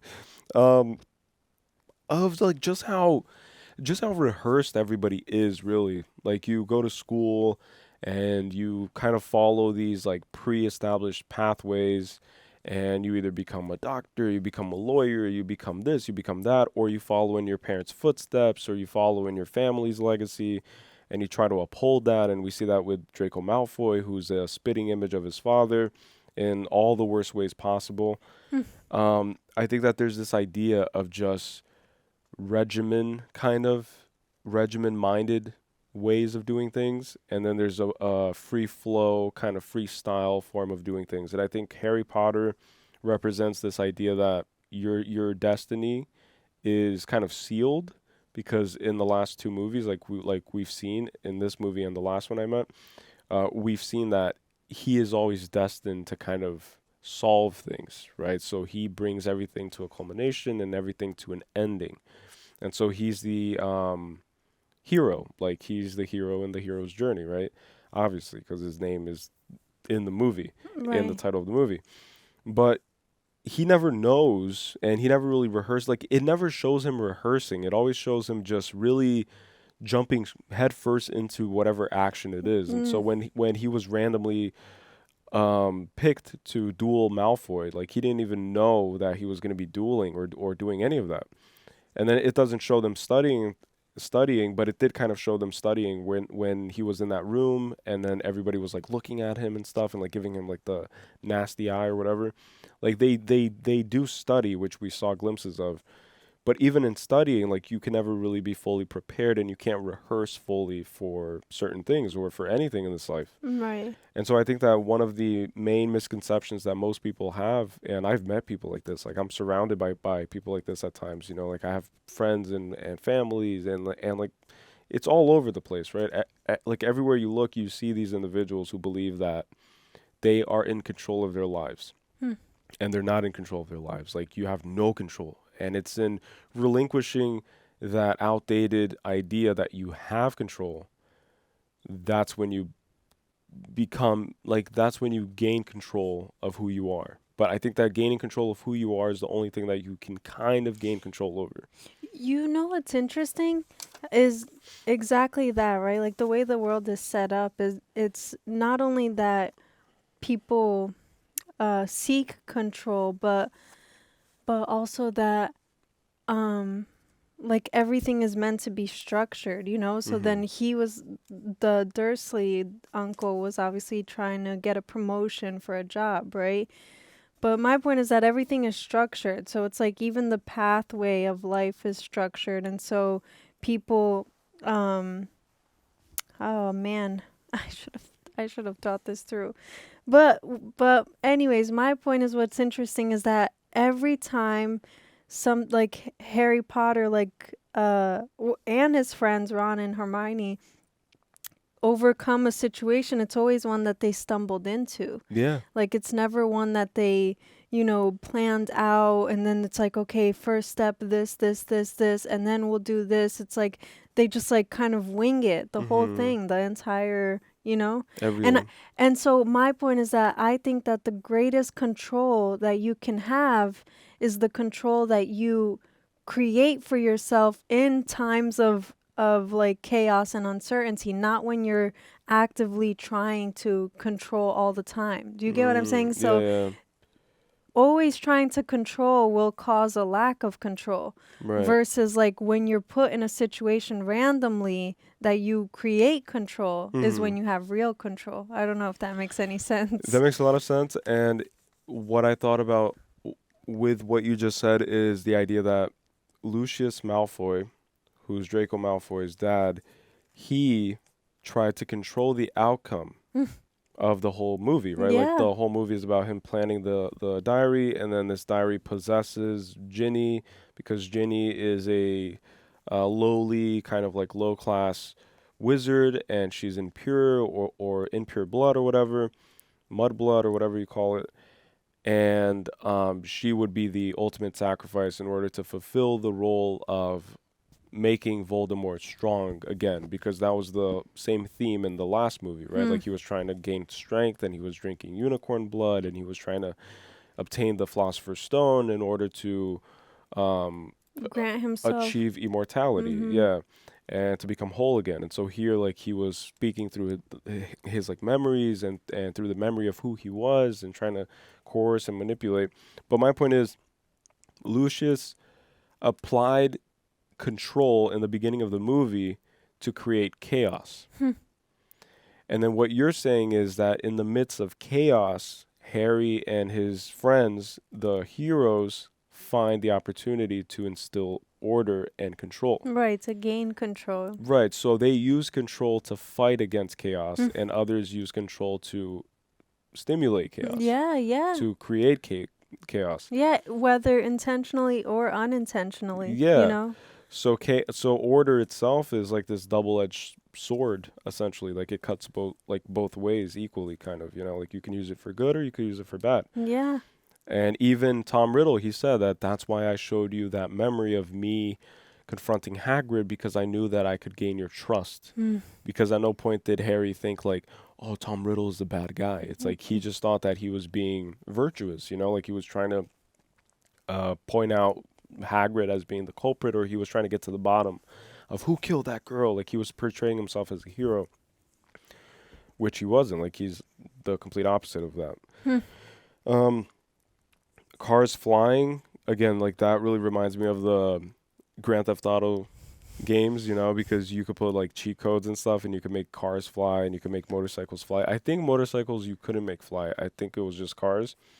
But it was the most fun thing ever. Like you would get a car and you would pretend it's an airplane. Is it those cheat codes you put into the cell phone or whatever? No, that's in the later ones, but also okay. that. Yeah.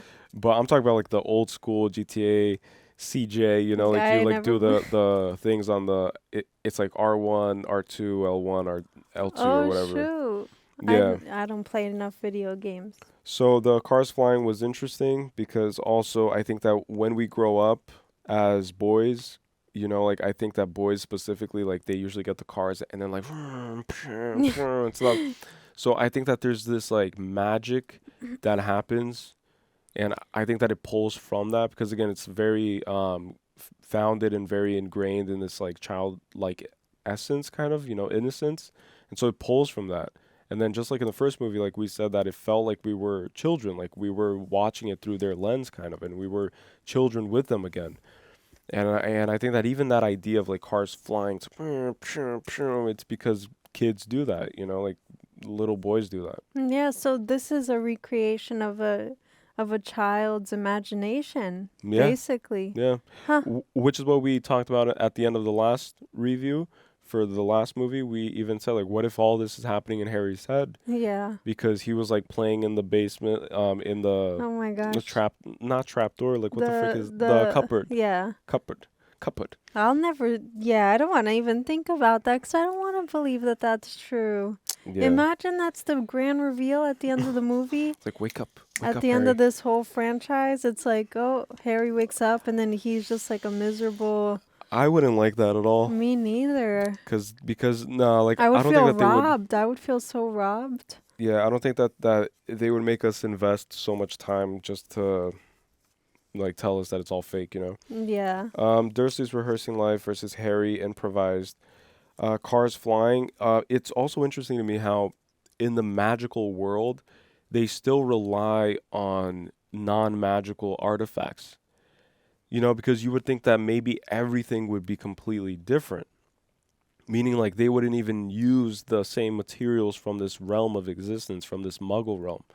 But even when you consider the architect of the castle, it's like there are similar castles that look just like that, scattered throughout the world, like the muggle world. And then you have like archways and you have doors and you have flying cars, but these are all muggle artifacts that have been bewitched and enchanted. And I just find that interesting because you would assume that everything would be like the pixies, like the mandrakes, like the basilisks, like all of these things would. Do you get what I'm saying? And then it's like the Forbidden Forest is still like everything is kind of just part of this world still, but it's not part of this world. Speaking of the thing you said before, right, about how all of the houses are the same in the Muggle world, you know, for the Dursleys and stuff at least.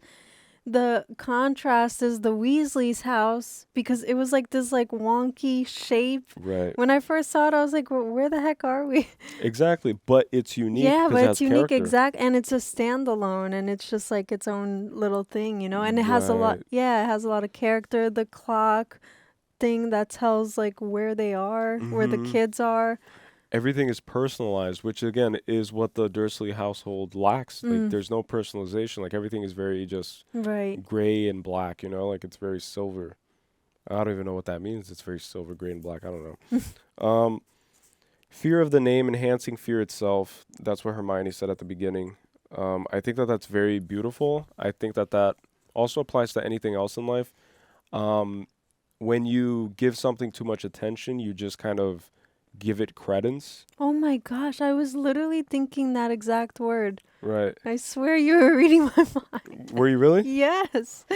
So like it just gives it more credence, and so if you fear something and you keep kind of just addressing it or talking about it, and same thing applies to like gossip blogs and like all of these things. It's like people are scared of these things or whatever. Like if you keep talking on it, then it just gives it, like it just inflates it more and more because you just keep talking and you give energy kind of. Yeah. And there's this other quote that's not in this movie, but I think it's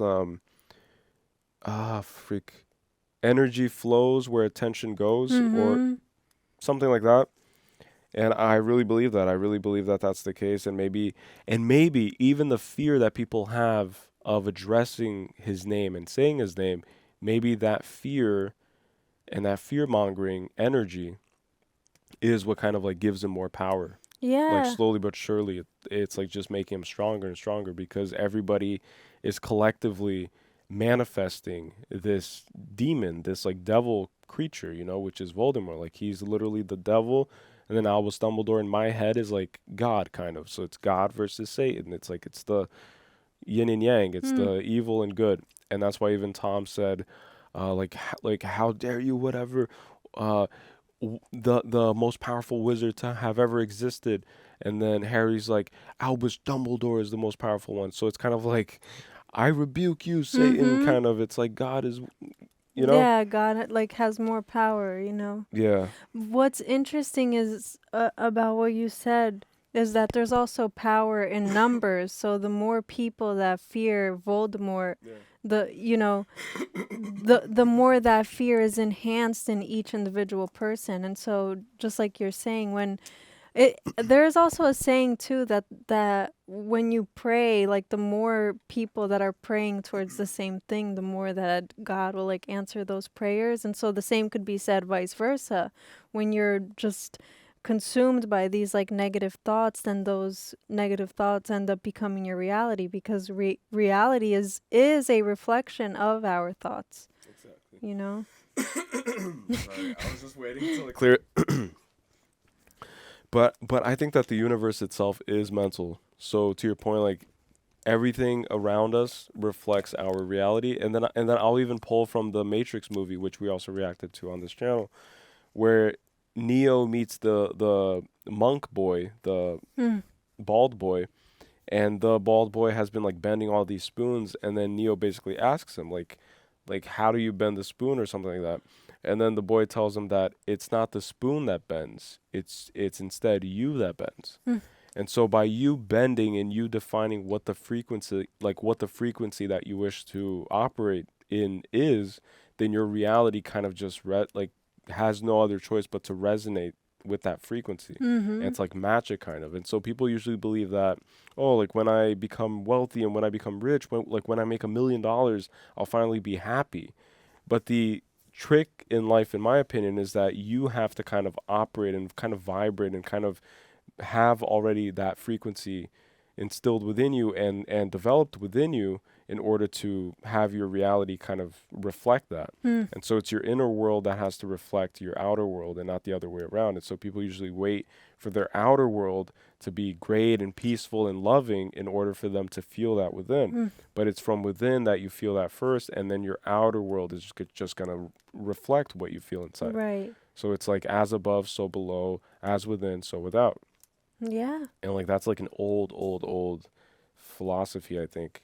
And it was taught also in like the secret schools throughout the history of humanity, you know?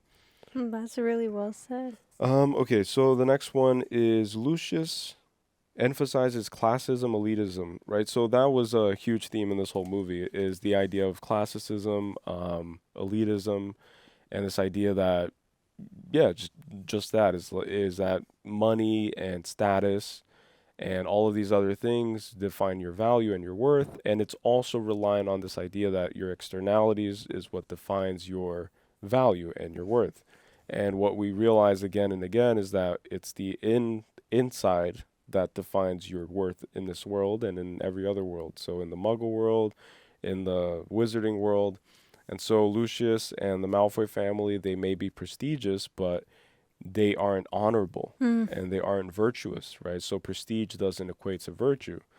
And that's what's shown again. And then you also have this very, very potent criticism about, you know, just like servitude and the idea of slavery and all of these things, and how it's kind of just accepted and kind of like overlooked, you know, because I was thinking about this just a few days ago, how ironic it is that there are so many activists nowadays speaking on what's going on in the world and what's going on with the wars and everything.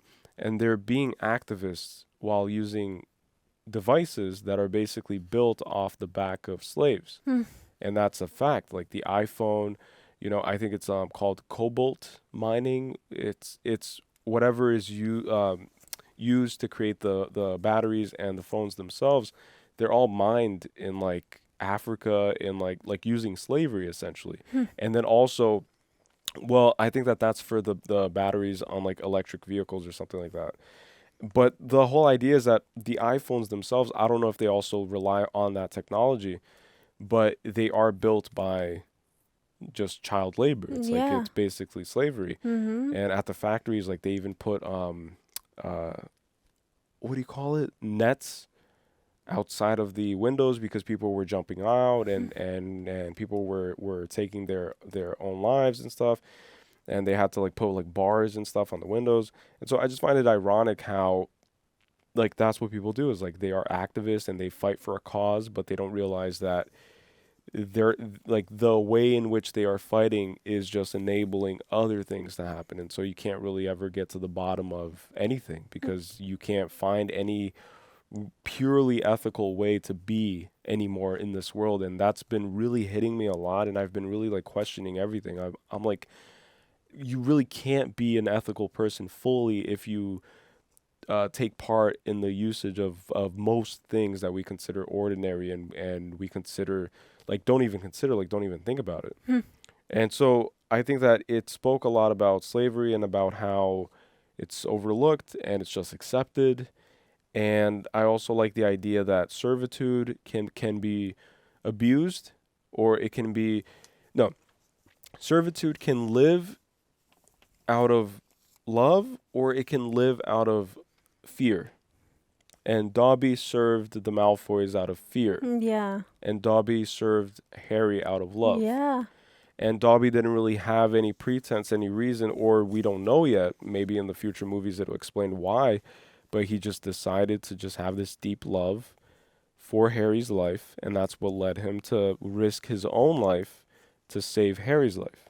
Because he was risking getting caught. He was risking getting killed by Lucius maybe or whatever.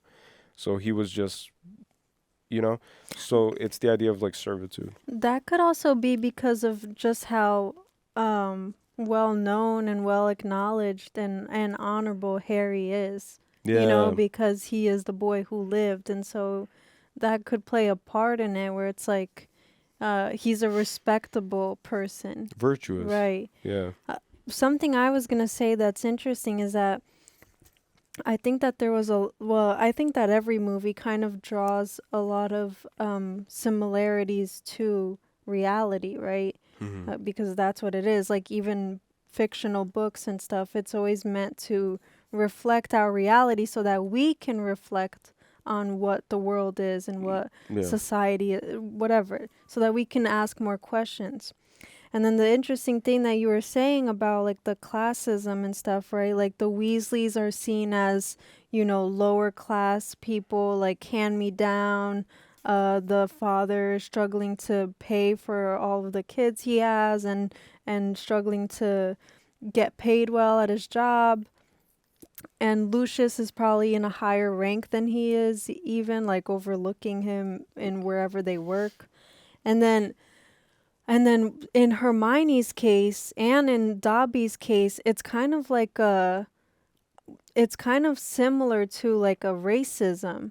It is racism, you know? yeah. Because it's like you are not of this blood, right? Which could just be interchangeable with like of this race, right? Yeah. And so for that, like you deserve to be killed essentially, right? Because that's what was kind of happening, like not killed, but just like not acknowledged or not The intention was to kill. right. Yeah. But even like expelling them from the school, like that is what Lucius's intention is. He thinks Discriminating. Right. He thinks that wizarding should just be for pure bloods, and anyone else shouldn't have that opportunity to like harness or use their magic. Right, which is very much akin to what we experienced watching Schindler's List. Yeah. So Nazi Germany, like that's what it was, is that the Germans decided that this other group of people were lesser than and kind of like subhuman, right? So like that's what they defined them as. And that's what Lucius wanted to accomplish by expelling, quote unquote, or eliminating Dumbledore from the equation and not having him be the headmaster. He would probably put another puppet in his place that he could control and manipulate, and then that puppet would define the new rules for Hogwarts, and then he would finally cleanse it from all of the impurity that in his eyes was walking rampantly through the halls. And so he wanted a pure kind of like just thing. And I feel like that might be, I don't know if it's like a Slytherin thing, but it seems like Salazar Slytherin cared a lot about his heirs, you know, like the pure heir of like Salazar Slytherin. So there's a lot of this idea of like family legacy and bloodlines, and it ties even to our real world, just like you said. It's the royal bloodlines, you know, like that we still have to this day. It's like bloodlines that are, you know, the Rothschilds and the Rockefeller and all of these famous families. Yeah. You know what's interesting? Lucius, like when they're in that like shop or whatever with the guy that was there, the fraud guy, he told Harry that, well, he implied that Voldemort is a legend, right? But Voldemort, we see, right, because Tom Riddle says that he is a mudblood. Yeah. Because he says that that's why he changed his name. He didn't want to be associated with his mudblood parents or family. So he is impure. Yeah, which is ironic. And then just like Harry. But then it seems like Slytherin House and people like Lucius, they look up to Voldemort for whatever reason. Huh. So then do they know that he is a mudblood, or is that like something that's a secret and that's why he changed his name, you know? Or is the, like, probably it's like overcompensation, because even Tom Riddle said that his goal isn't to kill mudbloods anymore or to eliminate mudbloods. I think that maybe that was Voldemort's main purpose while he was alive, is that he was just this force that was to be reckoned with. and he was killing all of the half blood or whatever, like impure or whatever, mud blood. And maybe this, oh God, like it's just hard to speak right now because it's so late too. It's currently 4 a.m. Oh my guys. gosh, It's like is very it? late. Yeah. Hold on, I just have to collect my thoughts. Wait, just give me a sec. No, it's okay. So okay, so Voldemort. So his accomplishments, like maybe he killed so many mudbloods that it kind of overshadowed his own shortcomings, which is himself being a mudblood. But then my point is that it's a projection. It's like it's an overcompensation mechanism, and that's what people do. Is that the most insecure people are usually the ones that are the most like that portray themselves as being overtly secure and overtly confident. And so it's usually like those people that try too hard to be something. You always have to be very wary of those people because it's not genuine. It's not natural. You know, like confidence is something that is presented with grace and it's manifested gracefully. Like you have to manifest it gracefully. Yeah. And that's what we see with the Lockhart guy, which I just want to draw a quick parallel because Lockhart has this very disingenuous confidence and this bravado and this sense of self and this, you know, he's a great example of controlling the narrative to paint yourself as something that you're not. So he controlled the narrative, and even when he was in the chamber with Ron and Harry, he threatened them and said that, oh, like, and then this is what's going to happen, and then you two went crazy, deranged, and I will come out as the hero like I always do in my books. So he's literally writing the story, like he's the guy who controls the narrative, and he's been controlling the narrative for his own identity and for his own sense of self and purpose and bravado and ego his whole life. But then you see time and time again that he lacks substance. Like there's no substance at all. Like he has zero. Like he's a vacant human being. He lacks anything intrinsic. Like he doesn't have anything intrinsic. Yeah. And so I think that he is very similar to what Voldemort has been doing. You know, like he has been rewriting his own narrative, and he has rewritten his narrative to becoming a legendary figure amongst those who resonate with that dark side, with that with the evil side kind of. But both of them write their own narratives and rewrite narratives and create this image of themselves that is grander than what they truly are. And then we always see we saw in the last movie and we saw in this one where Voldemort in the end, or a representation of Voldemort, because it's never really Voldemort, it's either his past self, which is just a memory, and maybe that's a past self before he became impure, like before he jeopardized his own soul, I guess, and contaminated himself with darkness, because he was still a student. And so when someone is still a student, the jury is still out. Like they can still be saved, kind of, and they can still be coerced into like a brighter path because they are still willing to learn. And so people become lost, quote unquote, when they become stubborn in their own ways and they just decide and define themselves as being a certain way, and they just decide that I am Lord Voldemort, I am the king of darkness, I am the most evil thing in existence. And so you're no longer a student, you become a defined thing. And once something is defined, it just consolidates itself and just becomes concrete, kind of. Yeah. And it's hard to break, it's hard to mold.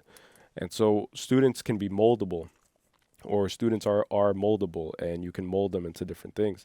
And so I think that was even really, really cool too, that they showed Voldemort kind of like as a student, so that they can show Harry that, listen, it's like he was just a normal dude, you know, like he went to the same school as you, like spoke to Dumbledore the same way, like see, like it's the same shit.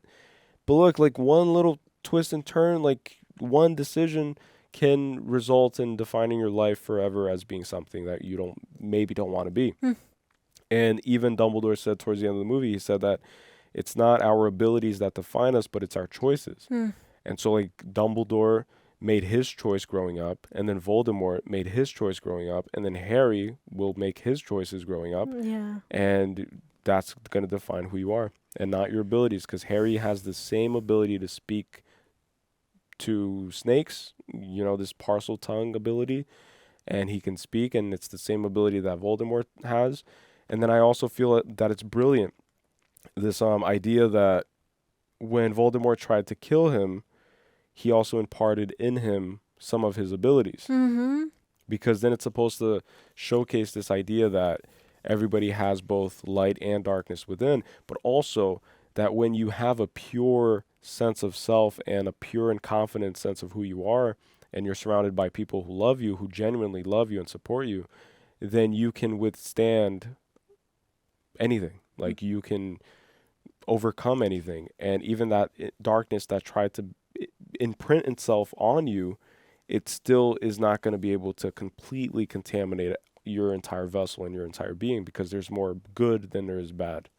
So by having something bad in you doesn't necessarily make you bad either. Right. And I've seen things about that, right? About how your environment kind of reflects how you'll turn out. Basically like when you plant a seed, right? If it's not receiving enough sunlight or enough rain or enough whatever it is, or there's not enough nutrients in the soil, then it won't grow, right? Yeah.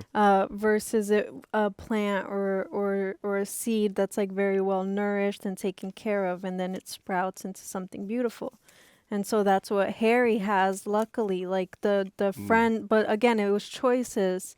The friends he chose, instead of like going to be friends with someone like Malfoy, he chose to be friends with people, although they are classified as lower or less than because of being a mudblood or having Muggle parents rather, and then Ron being a part of this family that's seen as lowly or peasant class or whatever. But what's interesting that I was going to say to what you said is that I remember from the first movie, and then this was all after, like, right at the end when Dumbledore was talking about how the Phoenix was called to Harry, or rather that Harry called to the Phoenix by standing up for Dumbledore. Being loyal to him. Right, being loyal to him.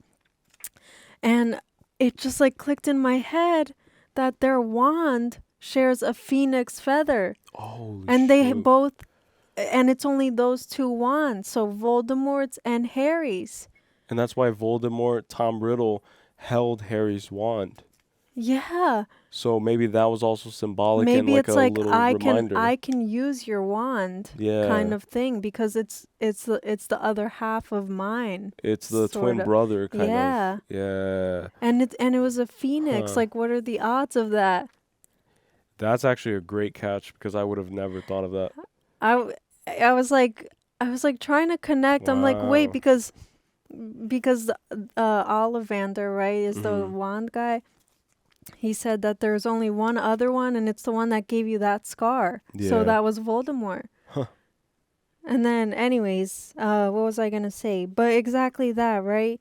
That the scar that he left onto him exchanged his powers, right? And the fact that they both have a shared wand.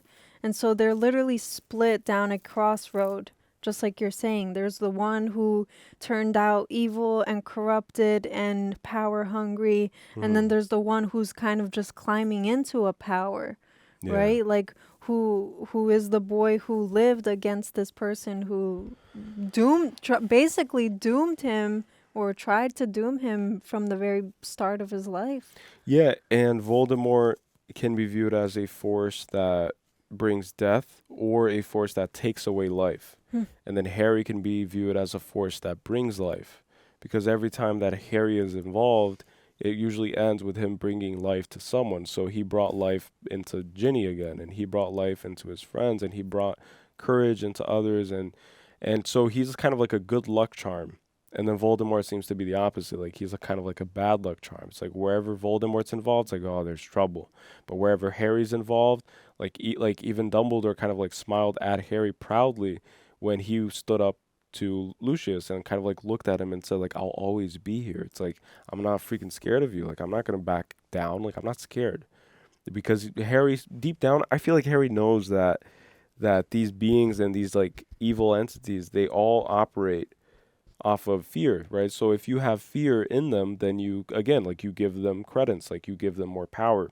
by just being fearful. And so he understands that. He's slowly jumping into that power again, you know? Something that I noticed was that the Gryffindor symbol is a lion. And we saw the statue had a lion, right? I don't know if that was a Gryffindor statue, but back to the thing that Dumbledore said, right? That we are our choices, or rather our choices make up who we are. When Harry said not Slytherin, he was making a choice. Right. And so by making that choice, the Sorting Hat sorted him in Gryffindor because like it just making that choice just wouldn't coincide with him being a Slytherin. You get what I'm saying? So like if he had any thought that was like, maybe Slytherin actually wouldn't be bad, then he would have automatically been placed in Slytherin. But making that choice that was like not Slytherin automatically put him into Gryffindor. Right.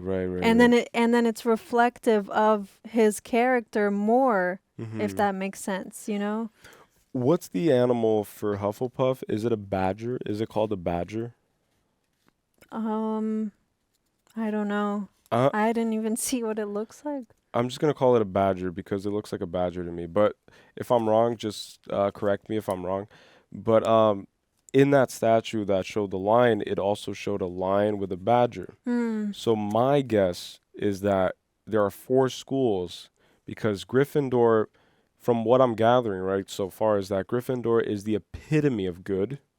And then Slytherin, not saying that Slytherin is the epitome of evil, but I feel like in the terms of like potential or capacity for good and capacity for evil, I feel like the students in Slytherin can either become really great people or they can become really bad people. Yeah. And the really bad people in Slytherin are just really, really bad.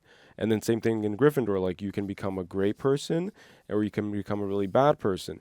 But the really good person can become really, really, really good. Yeah. So it's like they're literally at the polar opposites of a spectrum. And then my point is that in the statue, it showed a lion and a badger together. So I think that Hufflepuff is like the sister house to Gryffindor in terms of the scale between evil and good. So if you have at the very tip end of evil, you have Slytherin, and you have at the very tip end of good, you have Gryffindor. And then next one is Ravenclaw, because ravens are usually considered birds of the night. You know, like it's like the birds of it's like dark birds kind of, you know. So I don't know if that makes sense, but like that's what I'm gathering so far. And then yellow is closer to red. And I think the other one is blue, and blue is closer to green. And so it's kind of like sister, and they're kind of like related. Yeah. Closely related. And then it's also On like the a color scale. spectrum.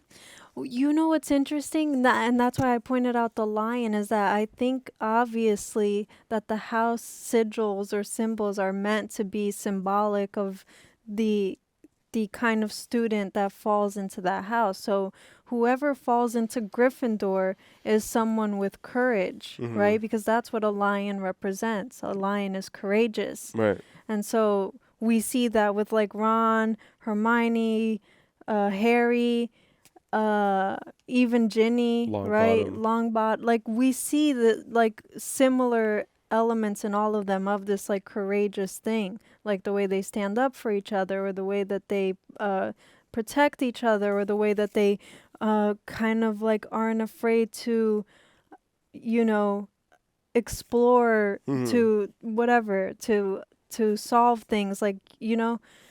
And then with Slytherin, their symbol is a snake. Like a snake is often associated with, like, if you think of like the Bible, for example, it's associated with like deception. Yeah. It's associated with slimy. Right, like manipulative. It's like all of the connotations that a snake has, right? And so those type of people are exactly what Draco is. It's like someone who's very slimy, someone who's very like, you know, venomous if you get too close, right? Because him, like we see just from his father. So he might not be too far, like the apple doesn't fall too far from the tree, which we were saying this the other night. But that could be the case, and is seeming like it's the case with Malfoy and his dad, and that he'll probably end up growing to be someone like his dad. Yeah.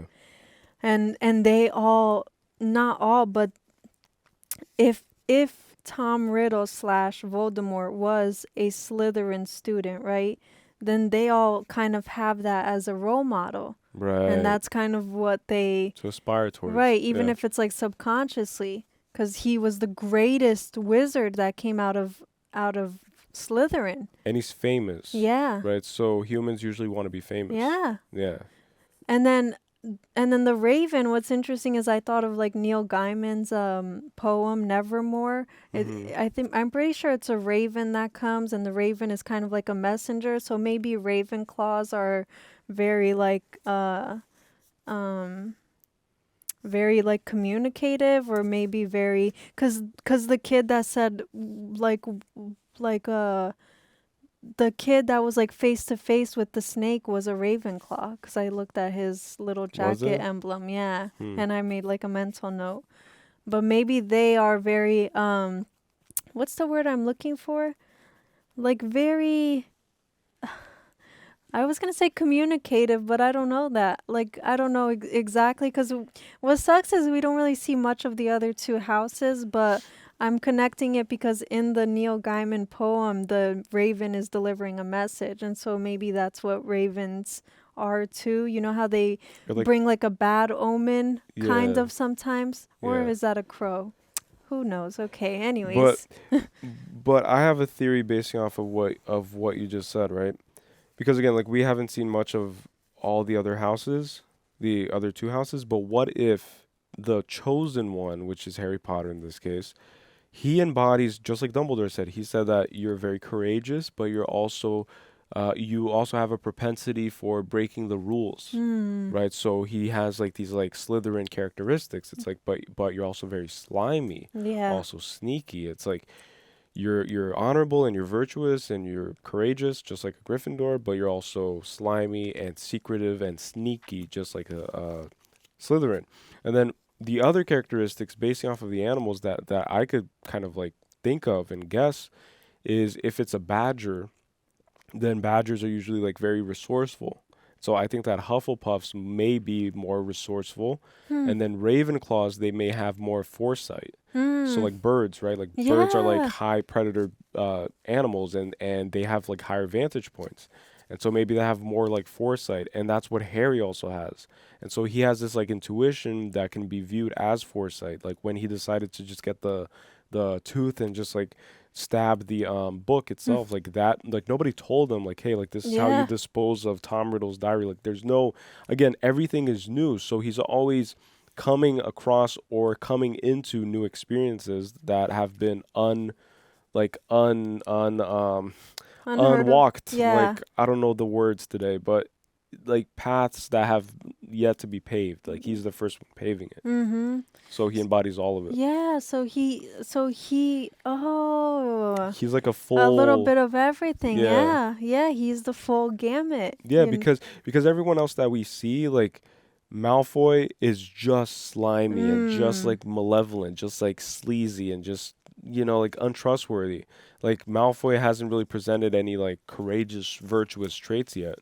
Like no redeemable traits, I don't think, other than maybe fear, but it's redeemable for us, the audience, because we get to kind of like bask and kind of laugh at his insecurities. Like he was fearful when they were in the Forbidden Forest, so he's a coward, right? So like that's a lot of the common things too. Like even his own father, when Dobby stepped in through love, attacked him when he was about to cast a spell on Harry. And then he just stood up and just kind of like scared, but then also prideful because he has to maintain an image. So even if there's no one watching and it's just these two beings, it's Dobby and Harry, he still felt this need to kind of just keep up this image and this bravado and this persona. And that's indicative of his character. Even if he was fearful, he hides it with pride. And that's what Lockhart also did when Dumbledore said, like, all right, so you're the big shot, so you're going to go take down this monster. And then in front of everybody, he's like, yes, of course, I will go to my office and I will prepare. And then he goes into his office, and then in the silence and without people understanding, like he was gonna just try to escape. And that guy is the epitome of a con artist, right? Like Yeah. and again, like that's a parallel that could be drawn to reality too, because a lot of like social media, right? It's all like a portrayal. Yeah. It's all like putting the best version. Like you can say that you're anything, and then people will just buy into it. Or even the people who sell like courses and stuff. Mhm. It's like people will just buy into it because you're portraying this like lavish lifestyle or whatever it is, and then it's like, Yeah. oh, and I have these courses so that you can, elevate yourselves to this like lavish lifestyle that I'm living and stuff. And then, that's what we Yeah. see with this guy. We see all the girls swooning over him. We Yeah. see that he's like a bestseller. Oh, put him in the newspaper and stuff. And the fact that he poses with Harry Potter to Mhm. elevate his image more. Like Status, we yeah. see that in real life. Like people of high status use other people of high status, or people who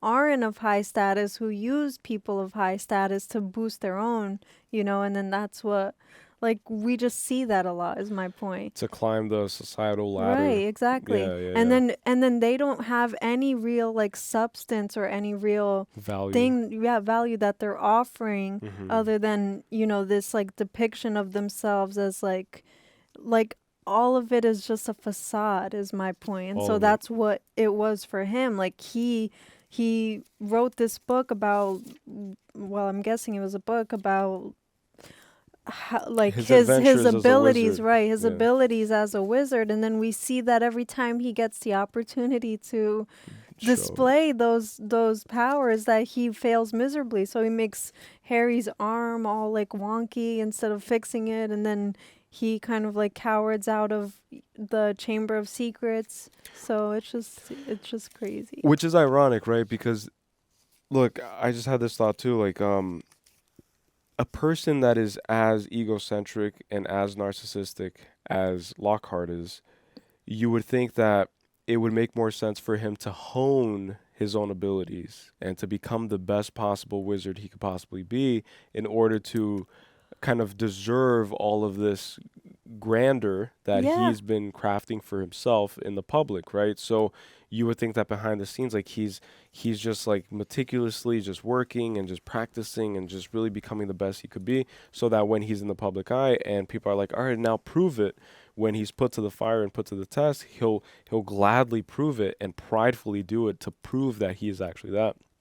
But he doesn't, because that's what happens to these people, is that they spend all of their energy and all of their time in crafting the facade, forgetting that you eventually Building the have to image. have some form of foundation that will outlast the test of anything, right?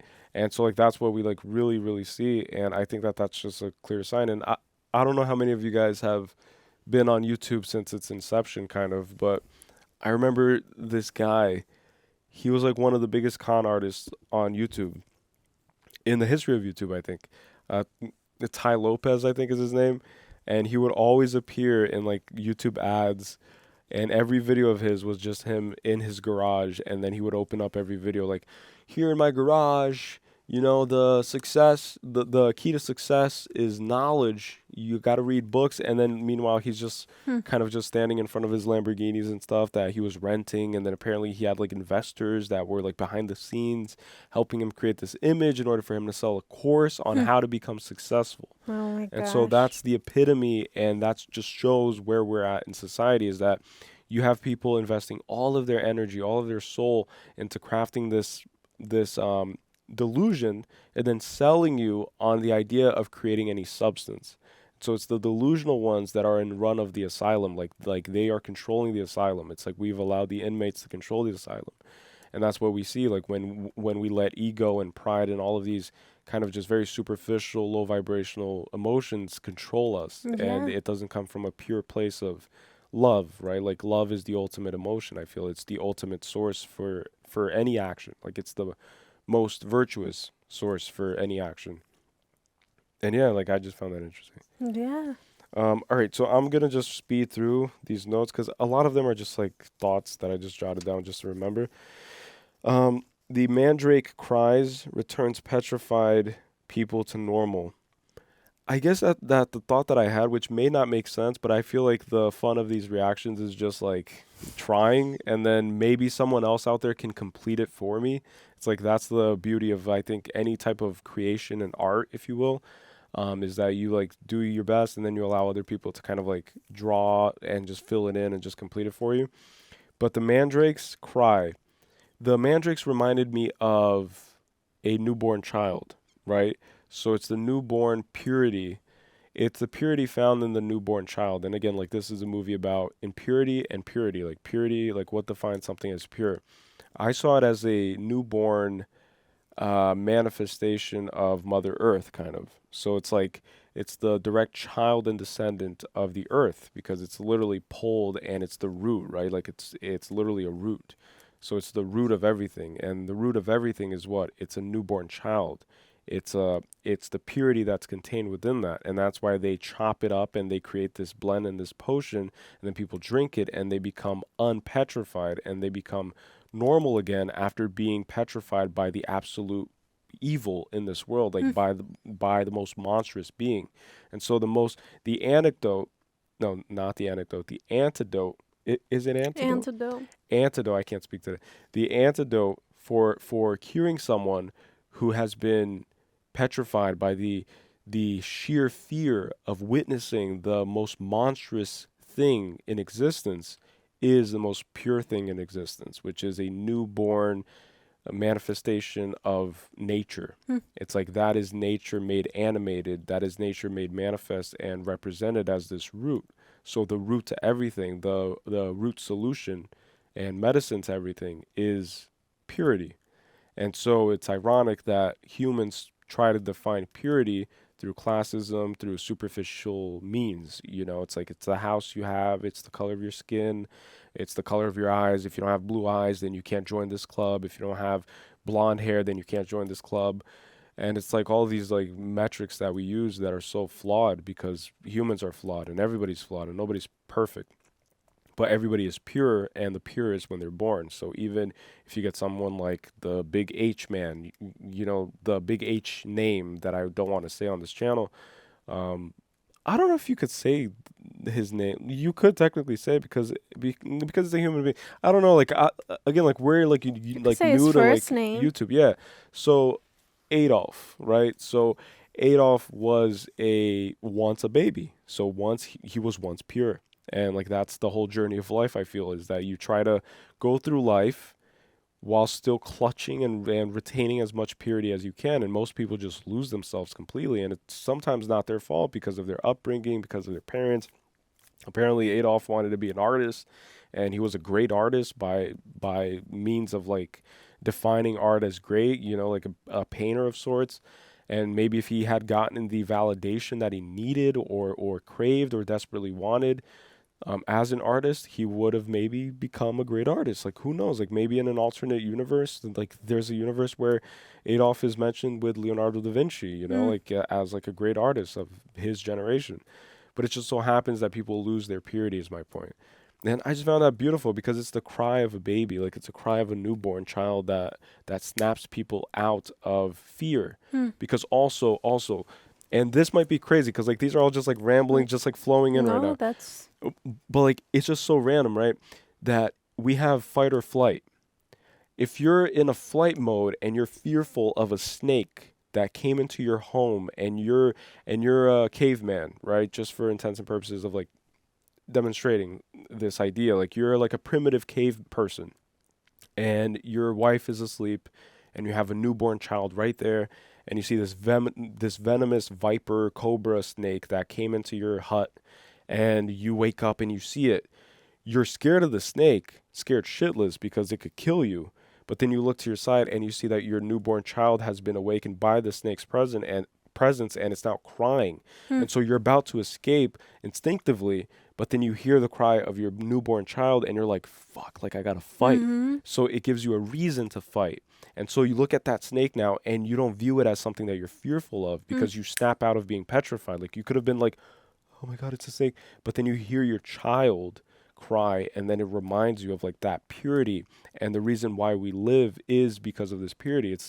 It's why people travel to beautiful places and they look out and they're like, wow, and they cry and they watch beautiful movies and they see beautiful, and they listen to beautiful music and they witness beautiful art and they cry because it's so pure. You know, it's like it's something that came from such an impure place, which is humanity. You know, humanity in its adult phase becomes very impure because it gets molded and distorted by standards that are placed by people higher up that we have no say in, kind of.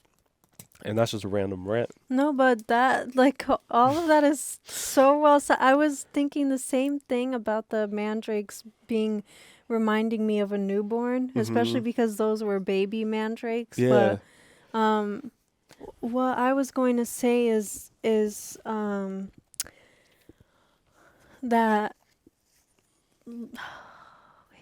it'll come to me. Hold That's on. okay. Give me Take a your sec. time. Give me a sec. Because look, guys, it's literally 5 a.m. right now. So. It is? Yeah. So Oh my we started gosh. at like 11 p.m. But basically what I was going to say is that because of the thought that you made, right, about how Adolf could have turned out differently, right? So, oh man, I can't think of it, but if it comes okay. back If to it me, comes back, I'll remember, because I had it, but it just like slipped my mind. It's sorry. And I just wanted to point out real quick that Lockhart, right?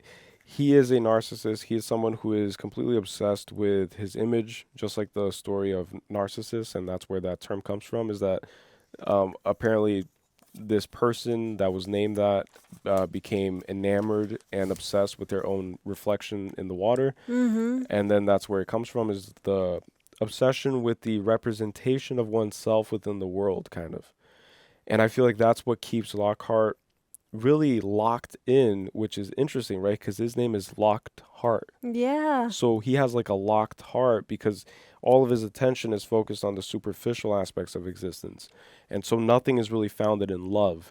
And so even when Ron said, like, what about my sister? It's like, that's another human being. Like, that's a innocent little girl. Like, it's a child. Like, what man would deny saving a child if that man was fit and able to at least be of use and be of assistance? It's like, that's the ultimate coward, you know? And so he has a locked heart. And why is his heart locked? Because his ego runs rampant, and his whole being and his whole existence in this world is governed and is kind of steered by his ego and his ego alone. So he has no heart and like no love in his heart except for himself. And I think there's like an old quote about that too, like an old kind of like warning quote about being in love with oneself, you know, because you lose yourself in that love because it's not real love. And so it's an illusion of a love. It's kind of like an oasis that you see in the desert when you haven't drank water in like 40 days and 40 nights, you know? And so you start seeing mirages is what I'm looking for, mirage. So it's just a mirage. Yeah. And I feel like that's why he would never really be able to awaken spiritually through love, kind of. So he would never really reach enlightenment, because one can't reach enlightenment if one is just obsessed with the material realm, kind of, you know, because enlightenment is just overcoming it. It's you get what I'm saying? Yeah, yeah. But yeah, like I just found that interesting. Like he's a very locked person, which is why I find his name very, very interesting. Yeah, I didn't even pick up on that. I remembered what I wanted to say. Go. What I was going to say is that the problem with people like Hitler, right? And I'll just say his name because it's not he who should not that's be interesting, named, right? you know? Yeah. It's like, you're right. But the problem with Hitler is that when an individual gets a taste of power, right? They often like take advantage of it, or they often let it like consume them and let it what's the word I'm looking for? When you get so like wrapped up or so like power hungry. Yeah, whatever, drunk off power hungry, yeah. Yeah. But what the point that I was going to make is that I think that that's a problem of this world, right? Like the way that things are set up. So everything goes back to the way that things are structured. Things are structured where the higher you are in whatever status, right? Everything, whatever classification or category of that status is, if it's money, if it's a career, if it's whatever, right? The way everything is set up is that like we are kind of, it seems like it's it seems like people are meant to aim for something high, but really it's like in aiming for that thing there's a downfall, whatever it is, because of how like superficial it is. And so there's the comparison to monks, for example, right? They're literally the epitome of just like innocence, or rather they cultivate their own innocence, right? By stripping themselves of worldly things, worldly desires. So they're celibate, right? Like they take a vow of chastity. They don't possess any money. They just like, they don't possess property. Exactly. So my point is that the more noise, the more susceptible you are to being kind of like influenced or following that noise. I just had a crazy build onto that. I get exactly what you're saying, and the image that you painted in my head is that of like a bird that is trying to fly high, but then the more kind of like layers of skin, let's say like layers of skin, like just like a snake, right? Like imagine a flying snake for just a second. Like I know that this is a crazy ask, but just like imagine a winged snake that is trying to just fly as high as an eagle flies, or a hawk, right? The highest flying bird, whatever that is. That snake, if it isn't able to shed its skin, then it'll just start accumulating layers and layers of skin. And the way I envision it is like, the more skin you accumulate, the more layers you accumulate during this attempt at ascending, the heavier you become. And so the more like, it's hard to explain, but the longer you try to ascend, like the heavier it becomes. And so the irony is that you could aim to, I don't know if that's a good example. Hold on. No, it is. Wait. I just have to like repackage this, because I had it in my head and it made sense. But the perfect, I think, example is the phoenix, right? The phoenix kills itself in order for it to be reborn. And so it sheds its entire being in order to be resurrected. Right. And that's akin to the whole Christ motif, right? To the whole resurrection story in the Bible. So you have to die in order to become born again. And I think that society just keeps on adding and adding these like layers of skin onto us, and it really weighs us down, and so we can't really fly. And so I think that what the Buddhist monks that you were talking about, they shed all of this extra shit. It's like it's all of this extra bullshit that just weighs them down. And so they strip, like they try to strip down to the very essence that is the childlike essence when we're born. It's like, what is that purity, and what does it look like, and what does it look like in each person? Because each person is, for the most part, different. But then we come from somewhere, right? Like, where do you come from? Like, where were you before you were born? It's like, where was your consciousness? Where was your soul? And then it gets into these deeper concepts that teeters on like different religions, and many religions have tried to solve this big question, you know, like, where do you go, where do you come from before you're born, and where do you go when you die? It's like, that's literally all we know is what we see, right? But then I feel like that's what the Buddhist monks, like they try to get down to again. It's like, let's strip everything out, let's not worry about branded stuff and branded clothing and eating certain things, and having like all of these things that we think that we want and we think that we need. And then it gets just to the essence of it. But I was going to say just that, right? You, in order to excel, you have to have a willingness to shed old identities, or old or even like certain aspirations that maybe don't necessarily serve you, right? Like serve you serve you in the sense of like, what is the intention of the thing that you're pursuing? So if you're not pursuing it with a pure intention or somewhat pure intention, right? Because my point is that everything now is like, it's all about money, or it's all about power, or it's all about like recognition and fame or whatever it is. And so it's like all the wrong reasons. But in order to excel, you have to have a willingness to shed the old versions of yourself, old mindsets, like constantly, every like day. it doesn't just happen once. So a snake probably doesn't shed its skin just once. And so it's something that, the same way with the phoenix, it doesn't just burn itself into ashes once. It does it in a cycle continuously. It's ever evolving. And so we have to be ever evolving, or else when we get stuck in a thing, that will eventually just lead to your downfall and your demise. And that's why the Phoenix had a dying day, which Dumbledore even told Harry. It's like, oh, like how lucky you are to witness it on its dying day. It's like he said something along those lines, and that statement itself is very interesting. It's like, how lucky are you to witness this thing on its dying day? Because it was reborn. Yeah. So when like whenever death happens, rebirth also happens. And so he got to witness it as a little baby phoenix even, you know? And so it was like, it was lucky to watch it die and watch it be reborn, you know? Yeah. And I think that's, in my personal opinion, that's how I view the human soul and the essence, right? Like, you watching right now, like whatever energizes your body and energizes your vessel and manifests who you are and your personality and your inner thoughts and your inner dialogues that you have, your intuition, and essentially everything that makes up and comprises your soul.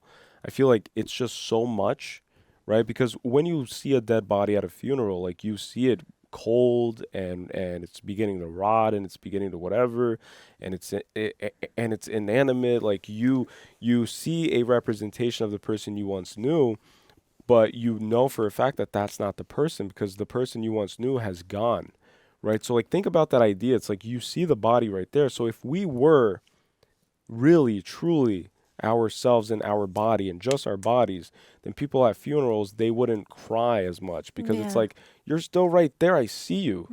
You're just not moving like you used to, and your eyes are closed, and you're kind of blue now, and you're kind of pale and stuff, but you're right there. It's like, why these people cry? It's because you know deep down that the essence went somewhere else. So it's no longer with us. It's like, so and so is no longer with us. It's like, where are they? It's like, where did they go? And so my opinion is that once we shed this human body, we transcend into a different plane of existence, you know? And then many people, they just attach to this human body. And I feel like that attachment itself makes it so that if you believe in reincarnation, maybe the cycle of reincarnation perpetuates itself for certain people and certain souls, because they have such a great attachment to this world. And so I feel like true enlightenment is this idea that you achieve this level of detachment and non-identification with this realm and with this body, and that allows you to be a free spirit. And that's why they use that term, like, you're such a free spirit. Wow, like you're so you don't plan, you're not scared of what other people think. You're not that, because you're not a prisoner to anything around you. Like, you do whatever you want. Like, you'll go up to a freaking soda machine at a Burger King, and you'll just put your mouth underneath it, and you'll just like it's like, while everybody's watching, because you don't care, because all of this is just kind of like not real to you, because you know it's all finite, it's all temporary, you know, like YOLO, like you only live once. Like, that's the best way to look at it, is that you should, like, it should be freeing. Like the surety of death should free you, and it should free everybody, you know, because you're gonna die. But then you just have to understand that you are not, like, we don't take the body with us, because we see time and time again, like, funerals show that. So it's like, that understanding, that fact should make you think, okay, so what should I be doing in order to really have the best results when that day comes? Like, when my day comes, like, what should I do? And I feel like that's my personal belief, kind of. And I don't know. Yeah. But but the best example that I usually use, like when I'm trying to explain this to anyone, is the metamorphosis process of a butterfly, right? It goes from caterpillar to cocoon to a butterfly. So in these 3 steps, all of these forms and versions of this being is created through its own essence, like its own being, like it's self-sufficient. It creates the cocoon with its own kind of essence and with its own being. And it is a caterpillar, and then it becomes a butterfly, but the thing remains the same, but it's not the same, but the essence is the same. It's always a it's always a butterfly in every state, you and know? it's always a caterpillar, Yeah. and it's always a cocoon. Exactly. And it'll always be all 3 of them. And it's interesting how things happen in 3s a lot too, you know, like there's the Trinity, and there's all of these things that happen in 3 because everything is kind of perfect in this universe, and I really believe that. So I think that humans are the same thing. It's like we are born, we are children and young adults, and then we are elderly, and then we perish. But then we like move on to like somewhere else. I don't know where. And this is all about the Phoenix. Yeah. And like this even is what all I to was say. gonna say, like even what I was saying, like all of this is from Harry Potter. Isn't that crazy? Yeah, all of this is from Harry Potter. But like that's the beauty. Look, here's like a completely random thought, right? And I would like to imagine that this is one of the selling points of this channel, is that you guys just enjoy these like mentally gone conversations at the end. But this is another interesting thought.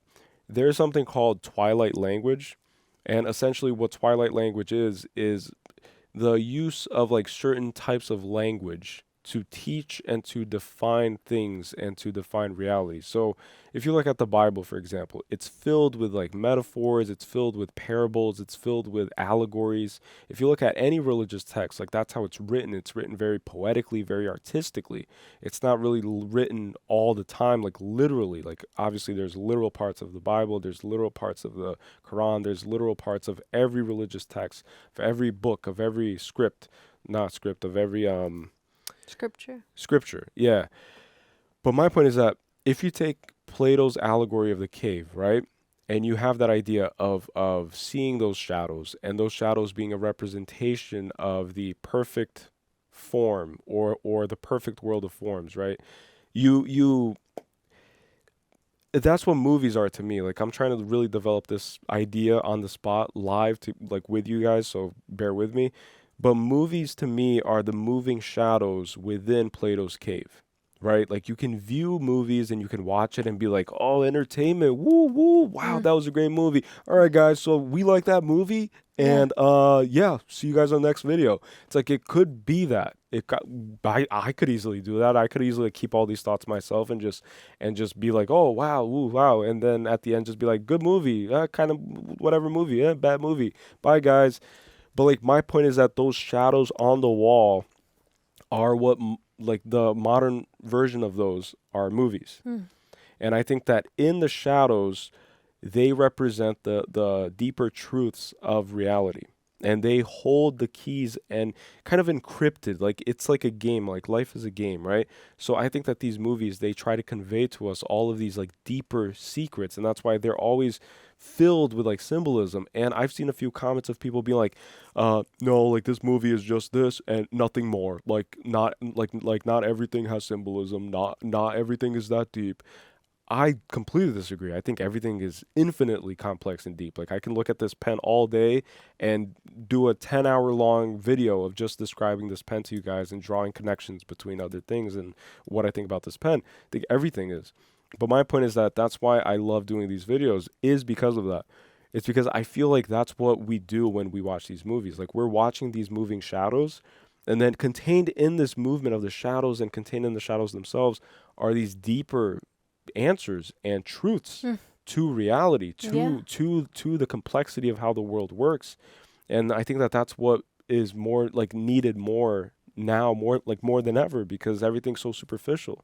Like everything is so surface level. Everything is so like washy-washy. And everything is so like clear cut and straightforward and given to you, right? Yeah. Like we have like ChatGPT now, right? Or what's it called? The ChatGPT. ChatGPT, like things AI. like that, AI. And so like everything is quick. Everything is like convenience. Everything is just, given to you, kind of, or you don't have to search much to find. You don't have to think. You don't have to think, Yeah. exactly.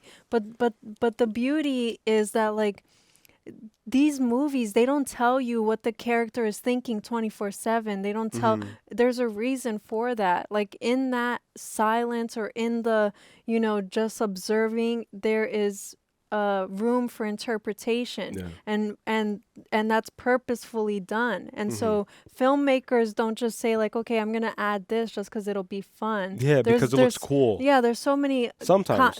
sometimes, but there's so much, like, complex layers to it, because they know that audience is so, like, there's such a variety in people. Like, we all, like, form our own interpretations based on our own subjective experiences, or Right. based on our own subjective lens that we're viewing it from. And so they know that, like, movies, and that's why it's not clear cut. Like, I don't know what Harry Potter is thinking before he goes to bed, but that could be a fun thing to, like, Yeah. to just, like, To interpret. ponder, yeah. To ponder. And it's meant to be that way. It's like when people say, when you're reading a book, read between the lines. Yes. Right? It's like, don't just read the words off the pages without actually, like, assimilating the information and actually interpreting it, meaning, like, make something of it, like,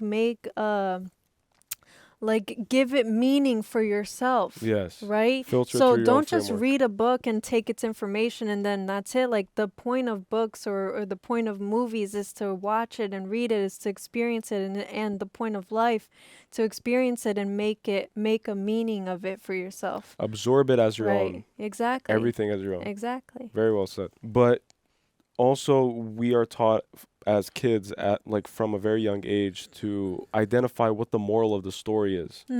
Right? So, like, in kindergarten, in preschool, in first grade, second grade, third grade, we're always taught through stories. And so we are given these children books, and that's why children books are so powerful. It's because it's very, like, simplified, dumbed down language that explains deeper meanings of life. It's like, why did the caterpillar do that? Yeah. Yeah. Or no, Go. No, go. I wasn't going anywhere. Go. I was gonna say, like, the turtle and the hare story, right? Like, they don't outwardly tell you that slow and steady wins the race. It's just implied, and then you have to kind of, make that assumption for yourself and put it together. You know what I was thinking about too? Like, just the other day, you guys know how, like, cars have headlights, and it kind of is meant to resemble two eyeballs. Right, because we used to ride on horses and we used to use nature to kind of get around, and then we slowly started developing more efficient and effective ways of transportation, and we became creators of our own reality, kind of, when before we used to rely on nature because nature was the ultimate creator, right? And she would always provide and she would always offer us whatever we needed in the moment. And then we just decided that we would take on that responsibility as humans, as men, as modern men and women, to create our own reality and to give ourselves that own structure. But then I was just thinking about this, how humans historically, like our ancestors, we would look at animals, at nature, and draw inspiration on how to be in this world. So just like you pointed out, like with the houses and stuff, each house has its sigil, each sigil has its animal, each crest has its animal, and each house student kind of embodies whatever that animal represents. And we usually see a lion and we immediately think courage, power, fierceness, just power. Like power comes to mind, power. And then you see a snake and you're like slimy, deceptive, dangerous, slippery. And I just think that humans look to nature to define themselves. And then we look into the world that we've created, this modern world, and we project what we are onto the world. And so what I'm trying to get with that is we look to lions and we look to panthers and we look to snakes to draw in inspiration and to define ourselves, our inner worlds. But then when it comes to our outer worlds, it's just a representation of what we always have known. And so it makes sense that we have cars now that have two headlights, because it's two eyeballs. Like, we could have, again, created a car, a thing, a contraption that looks nothing like anything we've ever seen, and then we could have used that to get around. But we use these things because we trust it, because it looks like us. And so our whole reality, our whole world is just a reflection of things that look like us and that make us feel comfortable. Yeah. And that remind us of ourselves, kind of, if that makes sense. I don't know if that makes sense. Yeah, it does make sense. And then and a car, right, has 4 tires, and any like moving animal has 4 legs. Well, Right. most do. Yeah, because again, nature is the most efficient, or like our whole lives is just trying to match the efficiency of nature. Like, you can't, like, it does everything perfectly and without our intervention, without our say so, and then humans are just literally trying to play God, play nature, and trying to prove to whoever we're trying to prove that we can do it better. Yeah. But we always find ourselves resorting back to who we are, and we are not separate from nature. So by projecting ourselves onto our reality, then we just kind of just like, you guys understand, hopefully you follow, but this is a mentally gone thought process. And again, all of these are formed on the spot, so please have mercy on my soul if you go to comment and criticize. But yeah, polyjuice potion. Oh, the polyjuice potion part was interesting. So this movie is a great movie for kids in many ways also, aside from the blood and the murder and all that stuff and the racism. But the polyjuice potion is literally a visual lesson of the power of empathy. So it's putting yourself in one's shoes. It's like, if you're going to judge someone, even if someone is your enemy, then the best way to kind of go about that first, or what you should do instead, is put yourself in that person's shoes and empathize with them. So instead of judging, you choose to empathize. And when you choose to empathize, you open this just Pandora's box of just possibilities and different routes, because you start understanding that person's backstory and the reasonings to why that once pure newborn child became whatever they are now. And so that's how humans should view each other, is as children, as newborn babies. And then when you start viewing everybody like that, even someone who has wronged you like an enemy, like someone who has done you so wrong, like, you look at them and you view them first as a child, and then you start thinking, oh, so this person, got abused when they were a child, they went through a very unstable household, and they did this, and this is why they cut me off in traffic and gave me the finger. This is probably why. And so you start feeling pity for those people instead of feeling hatred or anger, or even reciprocating that hatred and anger that they want you, like, to stimulate in you. It's like we're enemies now, and I want you to feel the same hatred I feel towards you. I want you to reciprocate it. Yeah. But the ultimate kind of chess move and checkmate, I found through my own experiences, that you sympathize with people and you put yourself in their shoes, and you do that all the time, and you do that as frequently as you possibly can, because then you start really understanding people on a human level, and not as these like fixed ideas of things that you should be like adamantly against, because then you're just falling victim to control, kind of, Yeah. So the polyjuice potion was interesting because you put yourself in that person's shoes. And also, the strand of hair, I think, is the part of the body that contains all of the DNA information. So one strand of hair holds all of your genetic makeup, and you can technically clone people, and you can technically replicate people by just plucking a strand of hair. And I think that's why witches in these movies and these films and folklore, like, they would usually say, and one strand of hair from a newborn child or whatever. And then it's Yeah. Because the hair harnesses energy, I think. Yeah, and it holds energy. I So think. it's the essence of the person, yeah. Harry first saw the snitch. Malfoy lacks intuition. So even when Malfoy is just basically trying to become Harry Potter in a weird way, but it also serves to push Malfoy towards maybe virtue. And who knows, like, we'll find out at the end of the whole franchise if Malfoy has a redeeming arc. But if he does have a redeeming arc, in my opinion, it would be largely due to the presence of Harry in his life.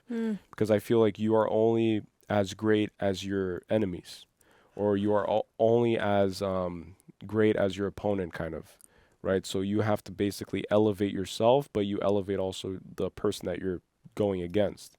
And I feel like I saw LeBron James say that he's always like searching for like a opponent, like a worthy opponent that's gonna elevate him. Oh, right, because it tests you. It. Yeah, and it forces you to be competitive, and it forces you to be better. So I think that Harry's presence in Malfoy's life will maybe plant seeds of virtue, of courage, of like positive things, positive traits that will serve as seeds now, but maybe later on, like it'll start sprouting, it'll start growing, and then who knows? Yeah, which we see with Ron, right? Because he's still pretty like cowardly, but he was like very cowardly in the first movie, and now it seems like each time, even though he's scared, he goes through it, Because of Harry. Right, exactly. Because if it was just Ron and Fang in Hagrid's hut looking at the spiders, Ron would have ran back to to his dorm, So it's testing him, but it's making him better. Yeah. Like it's making him, stronger. And that's what it does. Like that's what pure virtue does. So the presence of someone like Harry, it brings out the best in everyone, even the evil people. Like it even makes them question themselves, because Harry serves as like a mirror for people to like reflect on. And so when Malfoy looks at Harry, I feel like he sees what he could be if he chose to just let go a little bit of this generational lineage trauma that he's just kind of just been chosen to carry now, just because he was born in this family, like he has to be this way. And he's taught by his father that it's something to be prideful of, and it's a privilege to be chained to who your lineage has historically been. Yeah. But then Harry is showing that he doesn't have parents alive. Like he doesn't have to make his parents proud, and he chooses to be who he thinks is the best, if that makes sense. I don't know. It does. Okay. And so my whole point with that was that Harry first sees the snitch, and then he starts chasing it, and then Malfoy sees it after Harry has seen it. Malfoy sees Harry. Seeing all he's watching is Harry. Yeah. Yeah. Exactly. So he's focused. Great point, right? So he's focused on Harry, and then Harry is focused on the bigger game. Yeah. So when he sees Harry sees the snitch, and then he doesn't see the snitch after Harry. He's just seeing that Harry saw the snitch first. Yes, It's like always that competition, like always. And it's great to even analyze the game of Quidditch as a analogy for life too. It's like Harry is focused on the bigger game, on the bigger picture.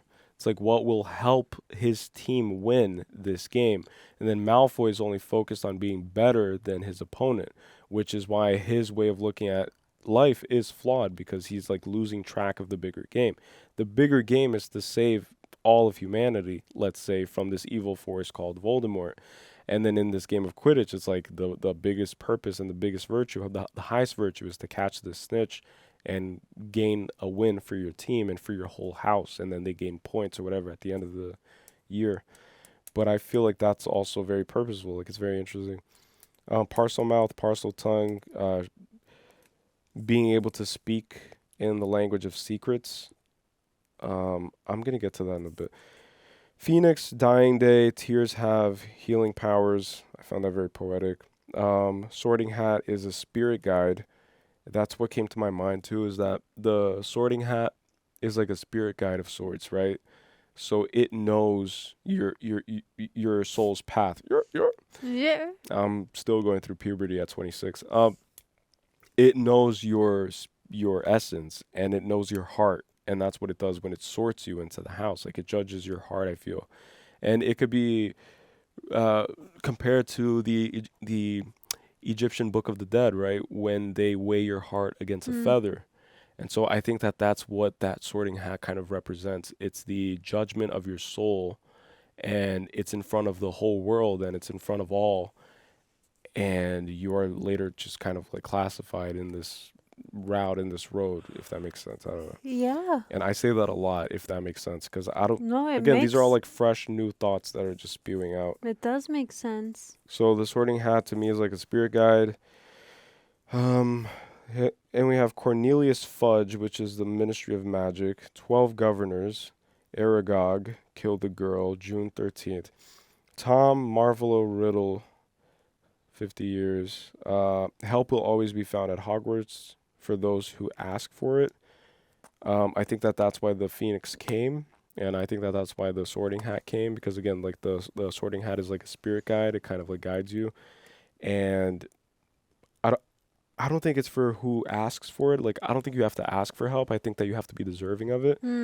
So I think that Hogwarts, again, like it judges hearts, like it judges your potential, maybe, you know, and then it helps you, aids you.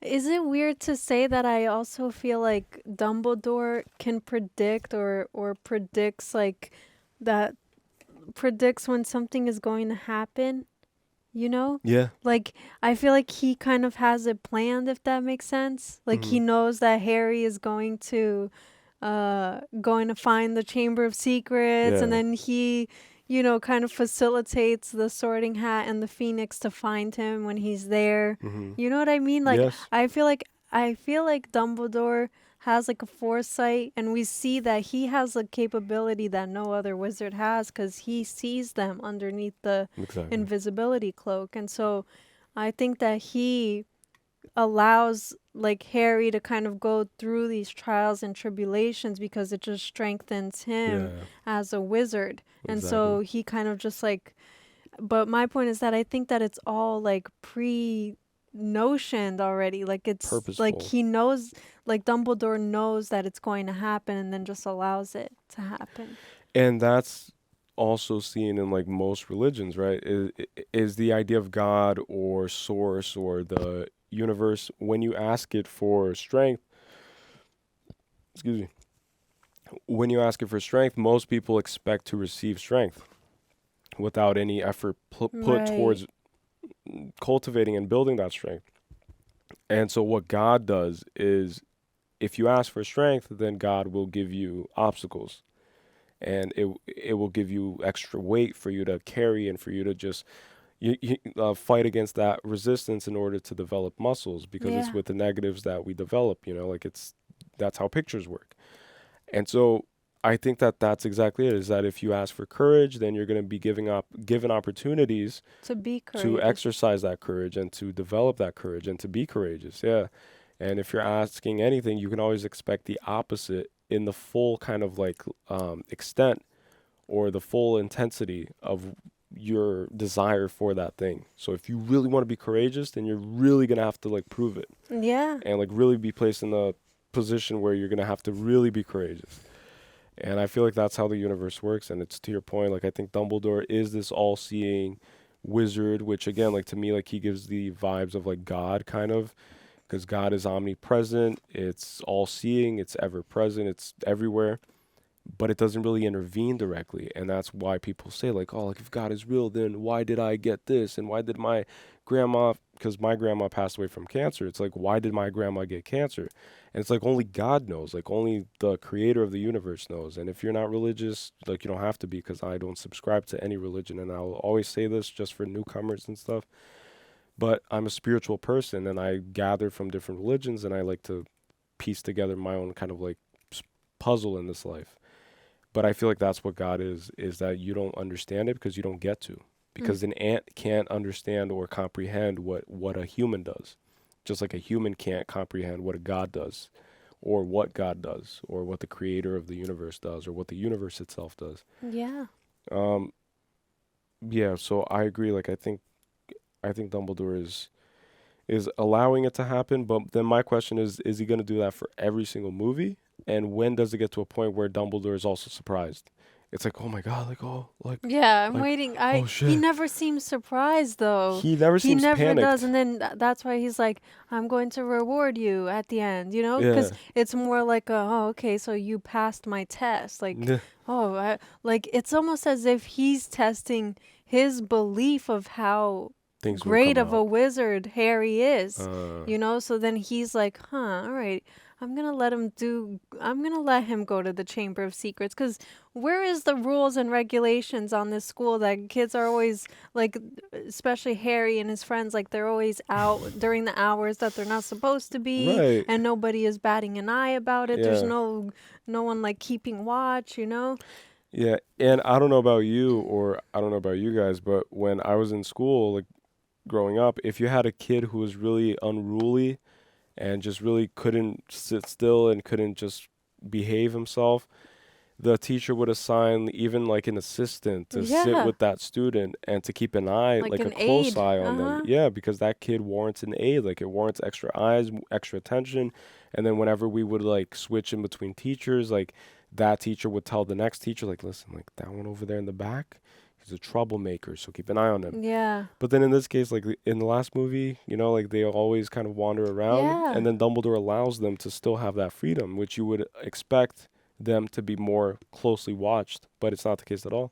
But I think that he just wants to see Yeah. how great, It's like, let's see where Harry goes. how much can Harry overcome, and how much can he how can he thrive under Yeah. any pressure and any circumstance, you know? Because Dumbledore, as we saw, he knew Tom Riddle, and Tom Riddle was probably a student of his. Yeah. Right? Mhm. And so maybe he sees, right? Like he's an observer. So he's observing. He knows there's similarities between the two. He Right. sees how Voldemort turned out, right? Like this murder or whatever, and he wants to pay attention to like what could Harry kind of like transform into, I guess. So how much of that do you think is Dumbledore feeling guilt for creating or for allowing a Voldemort to come into existence?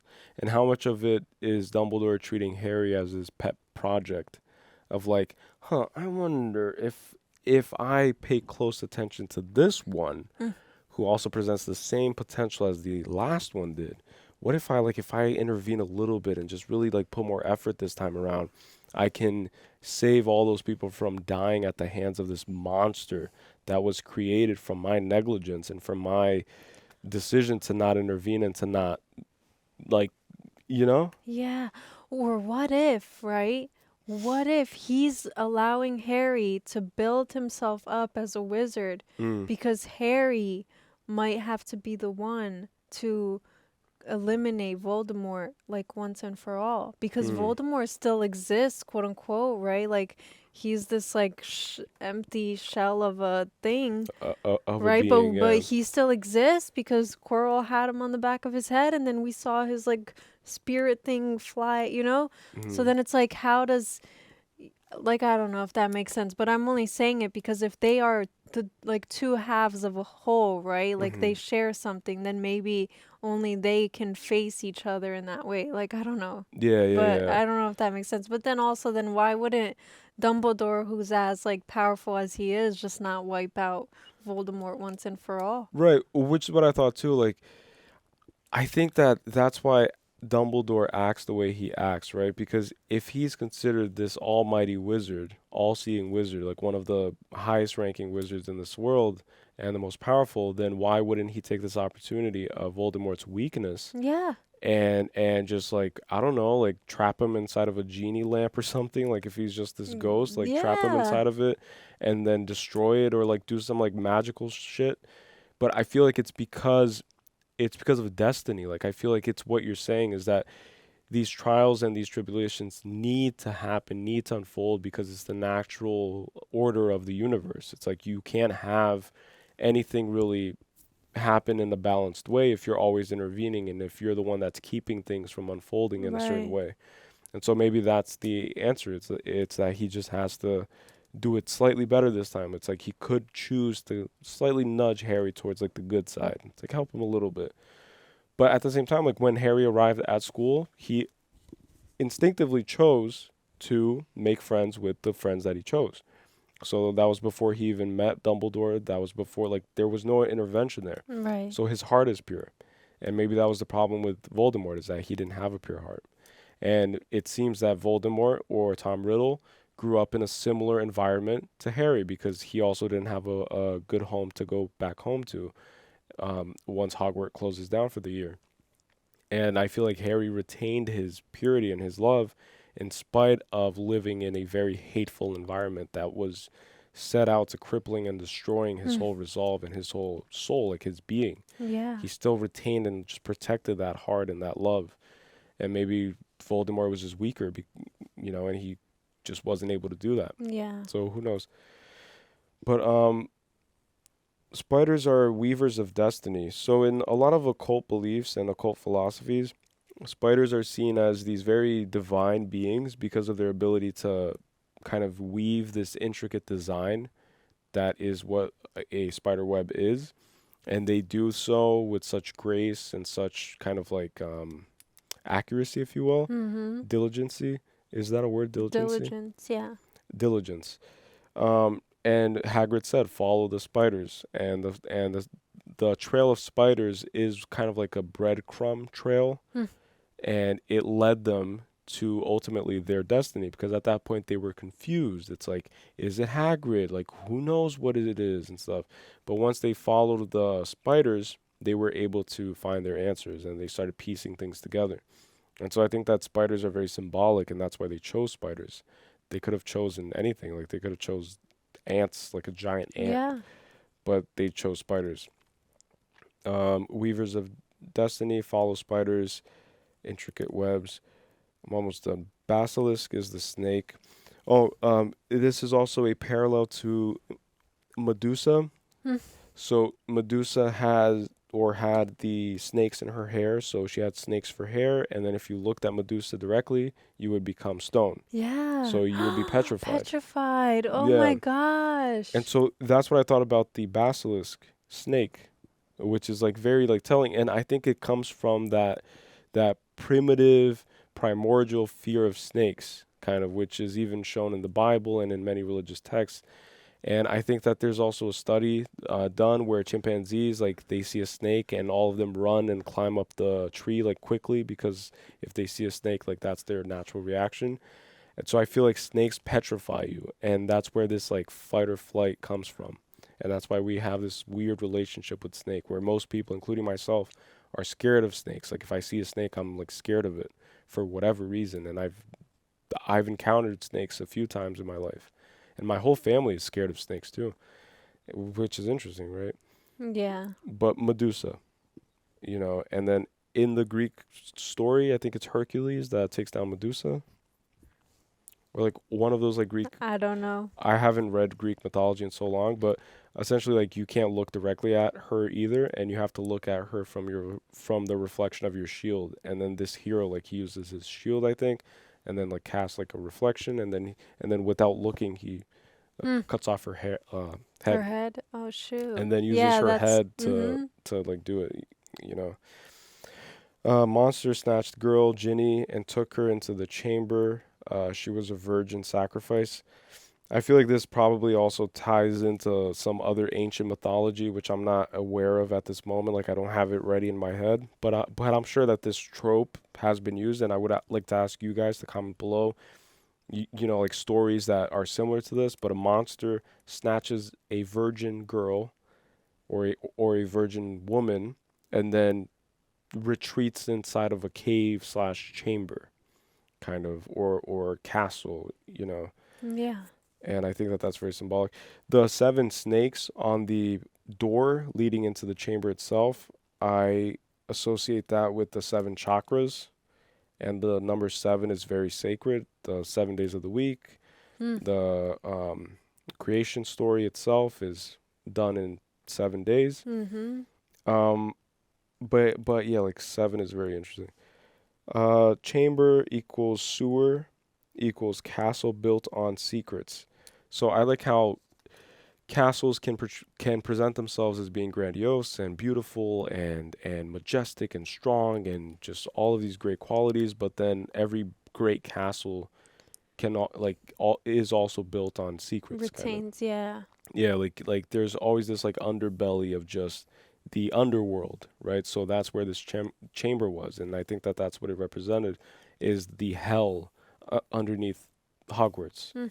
And it's this underbelly of just darkness and chaos, but then also not just darkness and chaos, but the potential for enlightenment.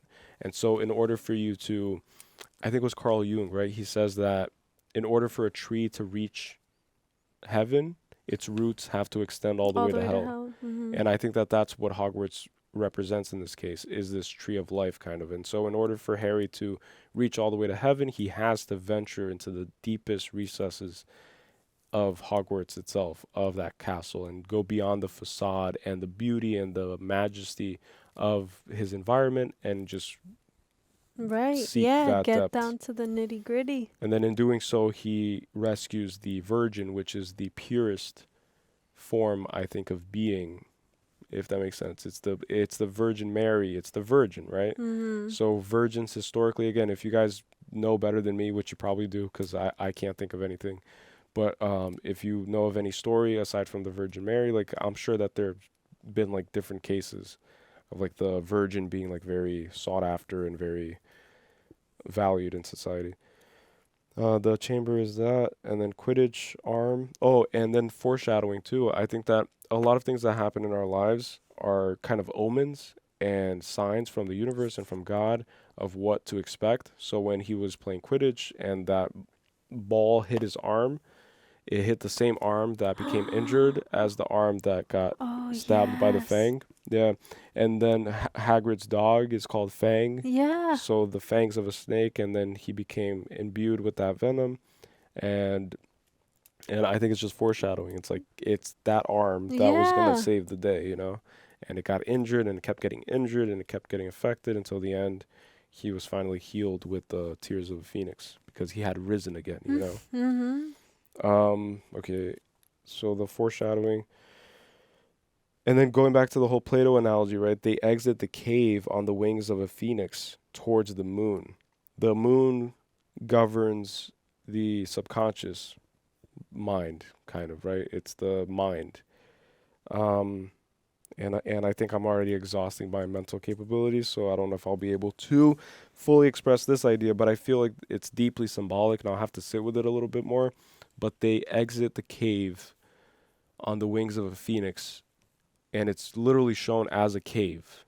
So it's no longer just a chamber, it's a cave that they're exiting. And they're exiting with the Virgin, and they are flying out of it, and they are heading towards the moon, a full moon. I think that there's definitely some occult symbolism there, but I'm not very well versed in all of this. But I just found that beautiful and interesting. And then the last thing I have is a weird thought, but I think it's kind of valid, which is the whole debate of like who likes Hermione more. Is it Harry or Ron? I think it's Ron just because of this, right? Children, and I could speak for myself, and I'm sure you could speak for yourself, and I'm sure that everybody watching this has experienced this at some point. When you have a crush and you're very young, and you're still not even at that age where you even know what like French kissing is, like tongue kissing, ew, it's like, oh, cooties or whatever. Maybe it's in that like sweet area or sweet spot between cooties, and then being completely like obsessed with like the opposite sex, or obsessed with not the opposite sex, but obsessed with another person that's outside of yourself. In this case, it just so happens to be the opposite sex. I think that usually, like, when you're with your crush, I don't know about you, but growing up, I would be very kind of like playful, like teasing, and like kind of like trying to annoy them. And then, but like neither of us would get annoyed because we would understand that it wasn't to annoy each other, but it was just to have an excuse to like be close to each other and to be around each other. But then it's like everybody around us knows that couples are like, ew, like it's in. And so we don't want to show affection or love in any other way that's not in this like kind of like kiddie way, playful way. And I feel like that's where that awkwardness comes from, is if you're awkward around someone that you have a crush on, then I think all that is a lot of love that can't be fully channeled in like a proper way. Or expressed properly. And so it's just two people filled with these filled with these pure emotions of love, but it manifests itself awkwardly because you literally can't really synchronized, like you don't know what to do. Like, I love you so much, but I can't show it. So here's shake hands awkwardly. I gotta go. My mom's calling me. And then it's like, and then I think that that's what being awkward around a crush is. And I feel like that's when you really know when someone loves another person. And that's why I think Ron has a huge crush on Hermione, but he doesn't show it. And then Harry has like a deep love for his friends. And he knows that his love for his friends is a friendship. And I think that that's why Ron doesn't know. He's confused. He doesn't know what these emotions are. He's like, I don't know if I love, like, I don't know what to do. Like, I never felt love before. Yeah. Oh, I get what you mean. Because if it was just like a friendship thing, then it would just be like immediate response versus like if you have a crush, then you're always self-conscious. You're always like, you're overthinking, you know? You're confused because you don't know what love is. Like, you don't know how to manifest it, how to express it. And then Harry just is always so quick to like hugging Hermione and be like, oh, Hermione, like, I'm so glad you're alive. And then Ron is always like with his face, like kind of like doing this and kind of like, just kind of like, oh, yeah, I'm also glad that you didn't die too, you know, kind of thing. But yeah, that's all I have. That's a lot. And I feel like I just mine is rambled. so quick. You don't have to rush it though. Okay, about that, right? Isn't it interesting? The last movie, Ron was kind of rejecting Hermione's friendship, right? He was just like, oh, like she's so like basically insufferable, right? Like she's like a know-it-all. And whatever, it's like when he mocked the thing that she said, like it's not Leviosa, it's Leviosa. Yeah, it's the same thing. But what do you call it? But then we see that there's so many moments in this movie that he wants to stand up for Hermione. Like when he was Crabbe and then Draco made the little remark about like mudbloods and stuff, he got like defensive, you know? And so we see them, like all of them, like really growing into this friendship more and more, but especially like Ron just like really, you know, growing his like friendship or whatever the relationship is with Hermione. Because last movie that wasn't the case, like until the end, obviously, when they all just like became a team and stuff. But in the beginning, he was very much like annoyed with her and kind of just like couldn't be bothered to really have her like join in, and she just kind of seemed to like infiltrate his like time with Harry kind of thing, you know. So I thought that was interesting. The Ron's owl or the Weasley's owl like flying right into the window or like right onto the table. And I think that at the end when Dumbledore sends the Weasley's owl, that too was purposeful because he had to have known that their owl was like a clumsy one, and that like why of all the owls, like why not Hedwig versus like Ron's like clumsy owl. And so I think that even that, like maybe it was like this thing that he wanted to make Hagrid wait more, like whatever it is. But that was also sly because then at the end, like he gives Ron a look when the mention of the owl taking long came up, and then it was just like a, you know, like yeah, that's what happened, like, you know. Yeah. But I thought that was interesting, and it's reflective of the Weasleys, right? And of Ron specifically. Like, he's a very clumsy person. He's a very, like, you know, kind of like jittery person. And so, like, the owl is a reflection of that. And then Hedwig is a reflection of Harry. Like Hedwig, when she's caged in at the Dursley home, it's literally how Harry feels being caged in that house. And then he even says, like, if only she could get out for like an hour or two, like, you know, she wouldn't be so like miserable, or she wouldn't be so whatever. And then they're like, no. And that's exact, like, it's a literal mirror reflection of his reality. Like, he's caged in, and if only he could just like get back to Hogwarts and he could be free. Like, he is the caged bird who is freed, you know? That's a great point. So I think that the animals are always like symbolic for whoever the owner is. Yeah, and I don't know what the rat could be symbolic in the sense that the Weasleys are seen as like poor, and so rats are like, lowly you know, beings. manifest themselves in like scrounging through garbage and stuff, like you don't find a rat in like a pristine, clean place. So I think that that's why he has a pet rat as well. And I think that maybe even Dumbledore was trying to give Ron a significant win. Yeah. By being the one who kind of freed Hagrid or Yeah. that like delivered that last message.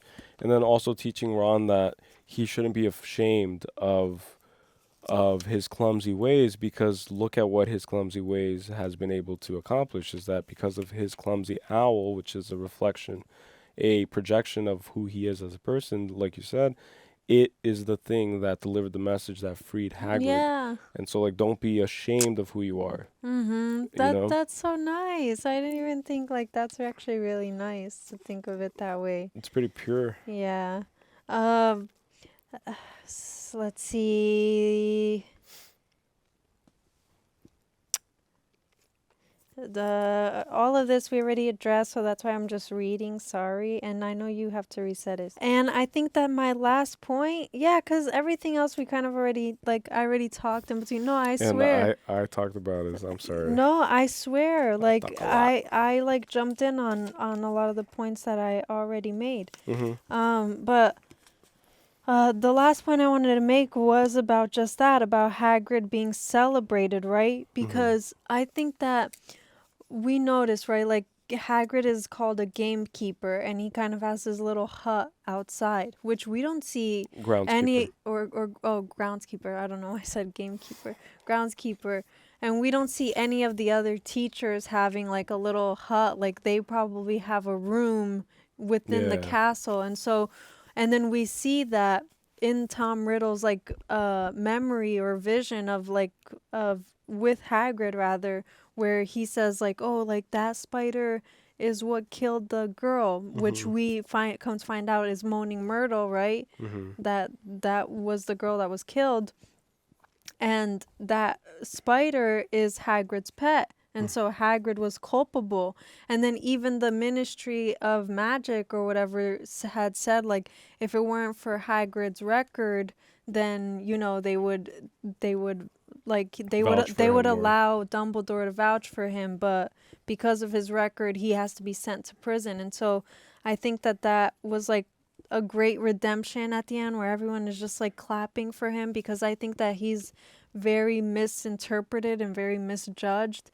And I think that it's similar to how, again, another reflection, it's like how Harry always seems to be in the wrong place at the wrong time, and then he's misjudged. Judging a book by its cover. And I think that the same is said for Hagrid. Like, he just happens to be in the wrong place at the wrong time, or that, he just like stumbles into like this mess or whatever, and then it creates like a different depiction of how people view him or interpret him, and then kind of like, reprimand him even. And so that's why he stays outside and has his own little thing, and why, like, I don't know, just a thought. But and then and he's freed from prison, because he goes to Azkaban prison or whatever, and he's freed, and then he's celebrated, because it's like he didn't deserve to Justice.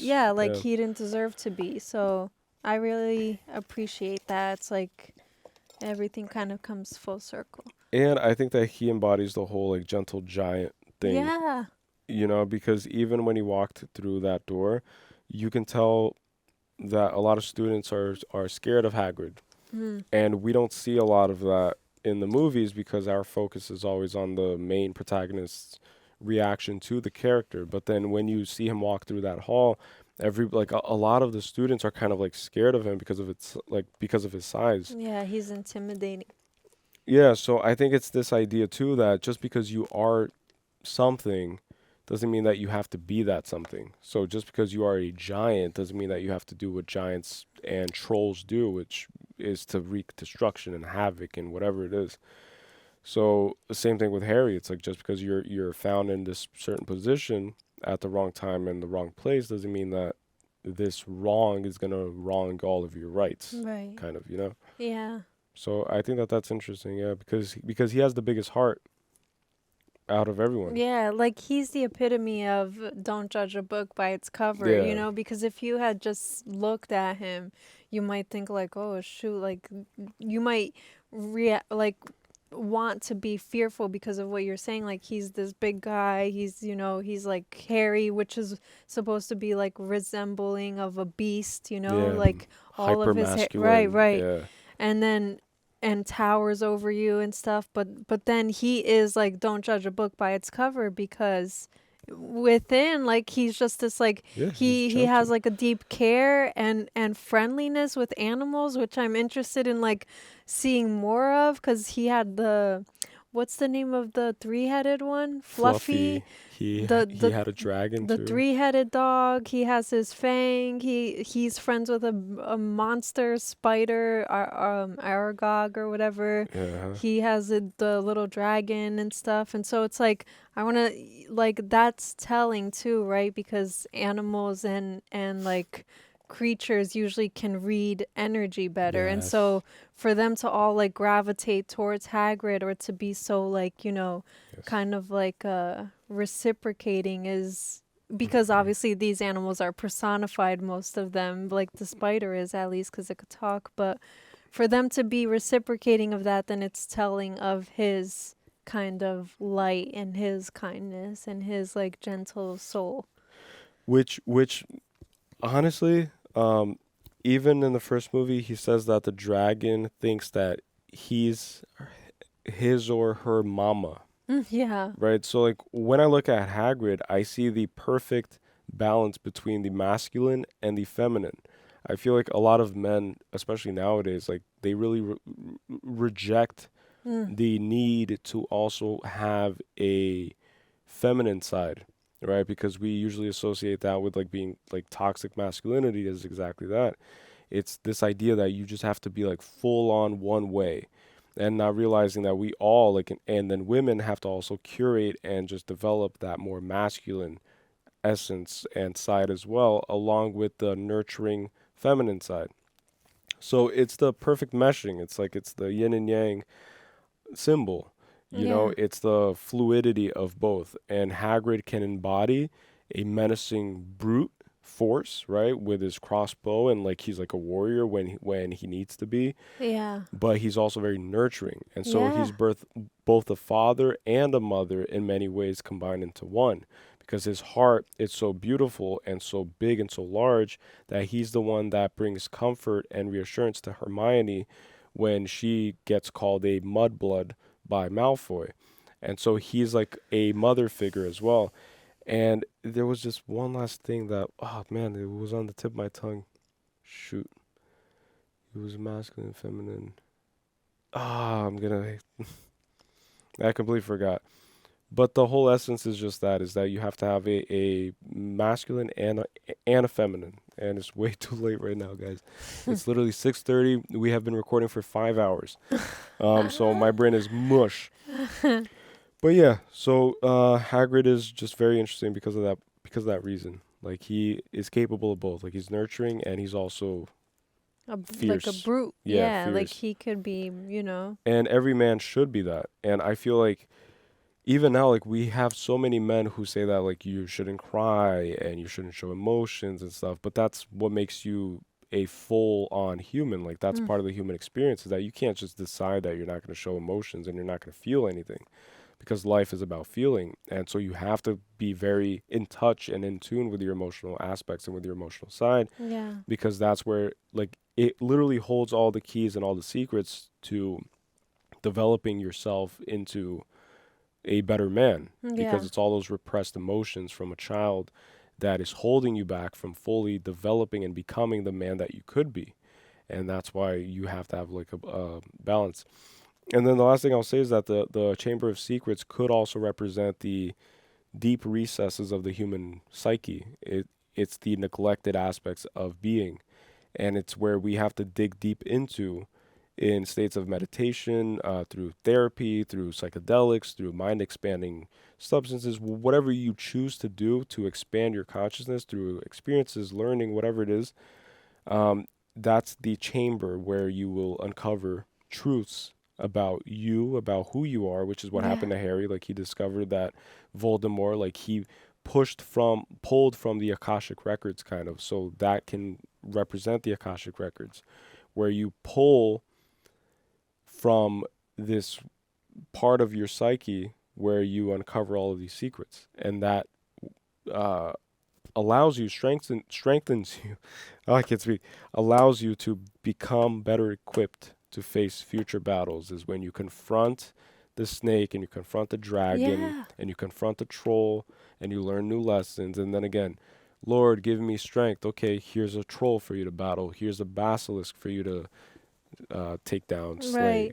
You know. So I was gonna say that too. That the Chamber of Secrets is meant to also meant to like face fears, you know. And I think for Harry, a fear is like Voldemort to an extent, and then it's, I don't know. I will get to that, I guess, but that's all.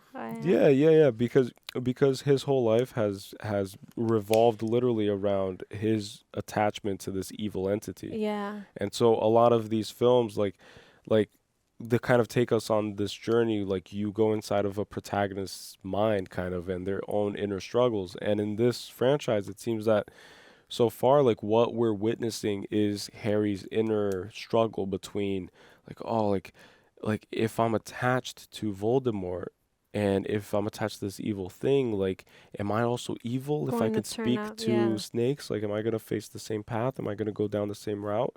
And so it's this, like, dialogue now. It's like it's his mind playing tricks on him. But that's what I like about these movies, that every character kind of has to face their fears and, like, has to unpack those fears, right? Like Ron with the spiders and you know, like all of these different things. But it's just interesting, like, you have to be kind of held against the fire to grow. And so you have to face fears to grow. You have to face fears to persevere. And we even see Hermione facing one of her fears, which is to be wrong. Yeah. So she was wrong when she got the wrong hair sample and created the wrong polyjuice potion. And then she hides. And then she had to recover in the hospital for a few days. And she felt ashamed because she knows everything and she's all-knowing. And until she's not, until she realizes her own humanity, and she's like, oh, wait, I'm not as great and as perfect as I thought I was. Yeah. Because I mistook female hair with cat hair. And I thought that was interesting too. Like, that was her kind of thing. Yeah. And then also her getting petrified. It's like she messed up again. And then she had to recover from that. And so it's her own kind of like story, where if this franchise was called Hermione, then we would have like experienced that. It's like her like development from those battles. Exactly. Yeah. But that's why at the end they said, like, oh, we still couldn't have done it without you, right? Because she had the hints and stuff. But yeah, like, it's just interesting because even though she wasn't present, and for all of them, it's like they all kind of rely on each other's downfalls, even to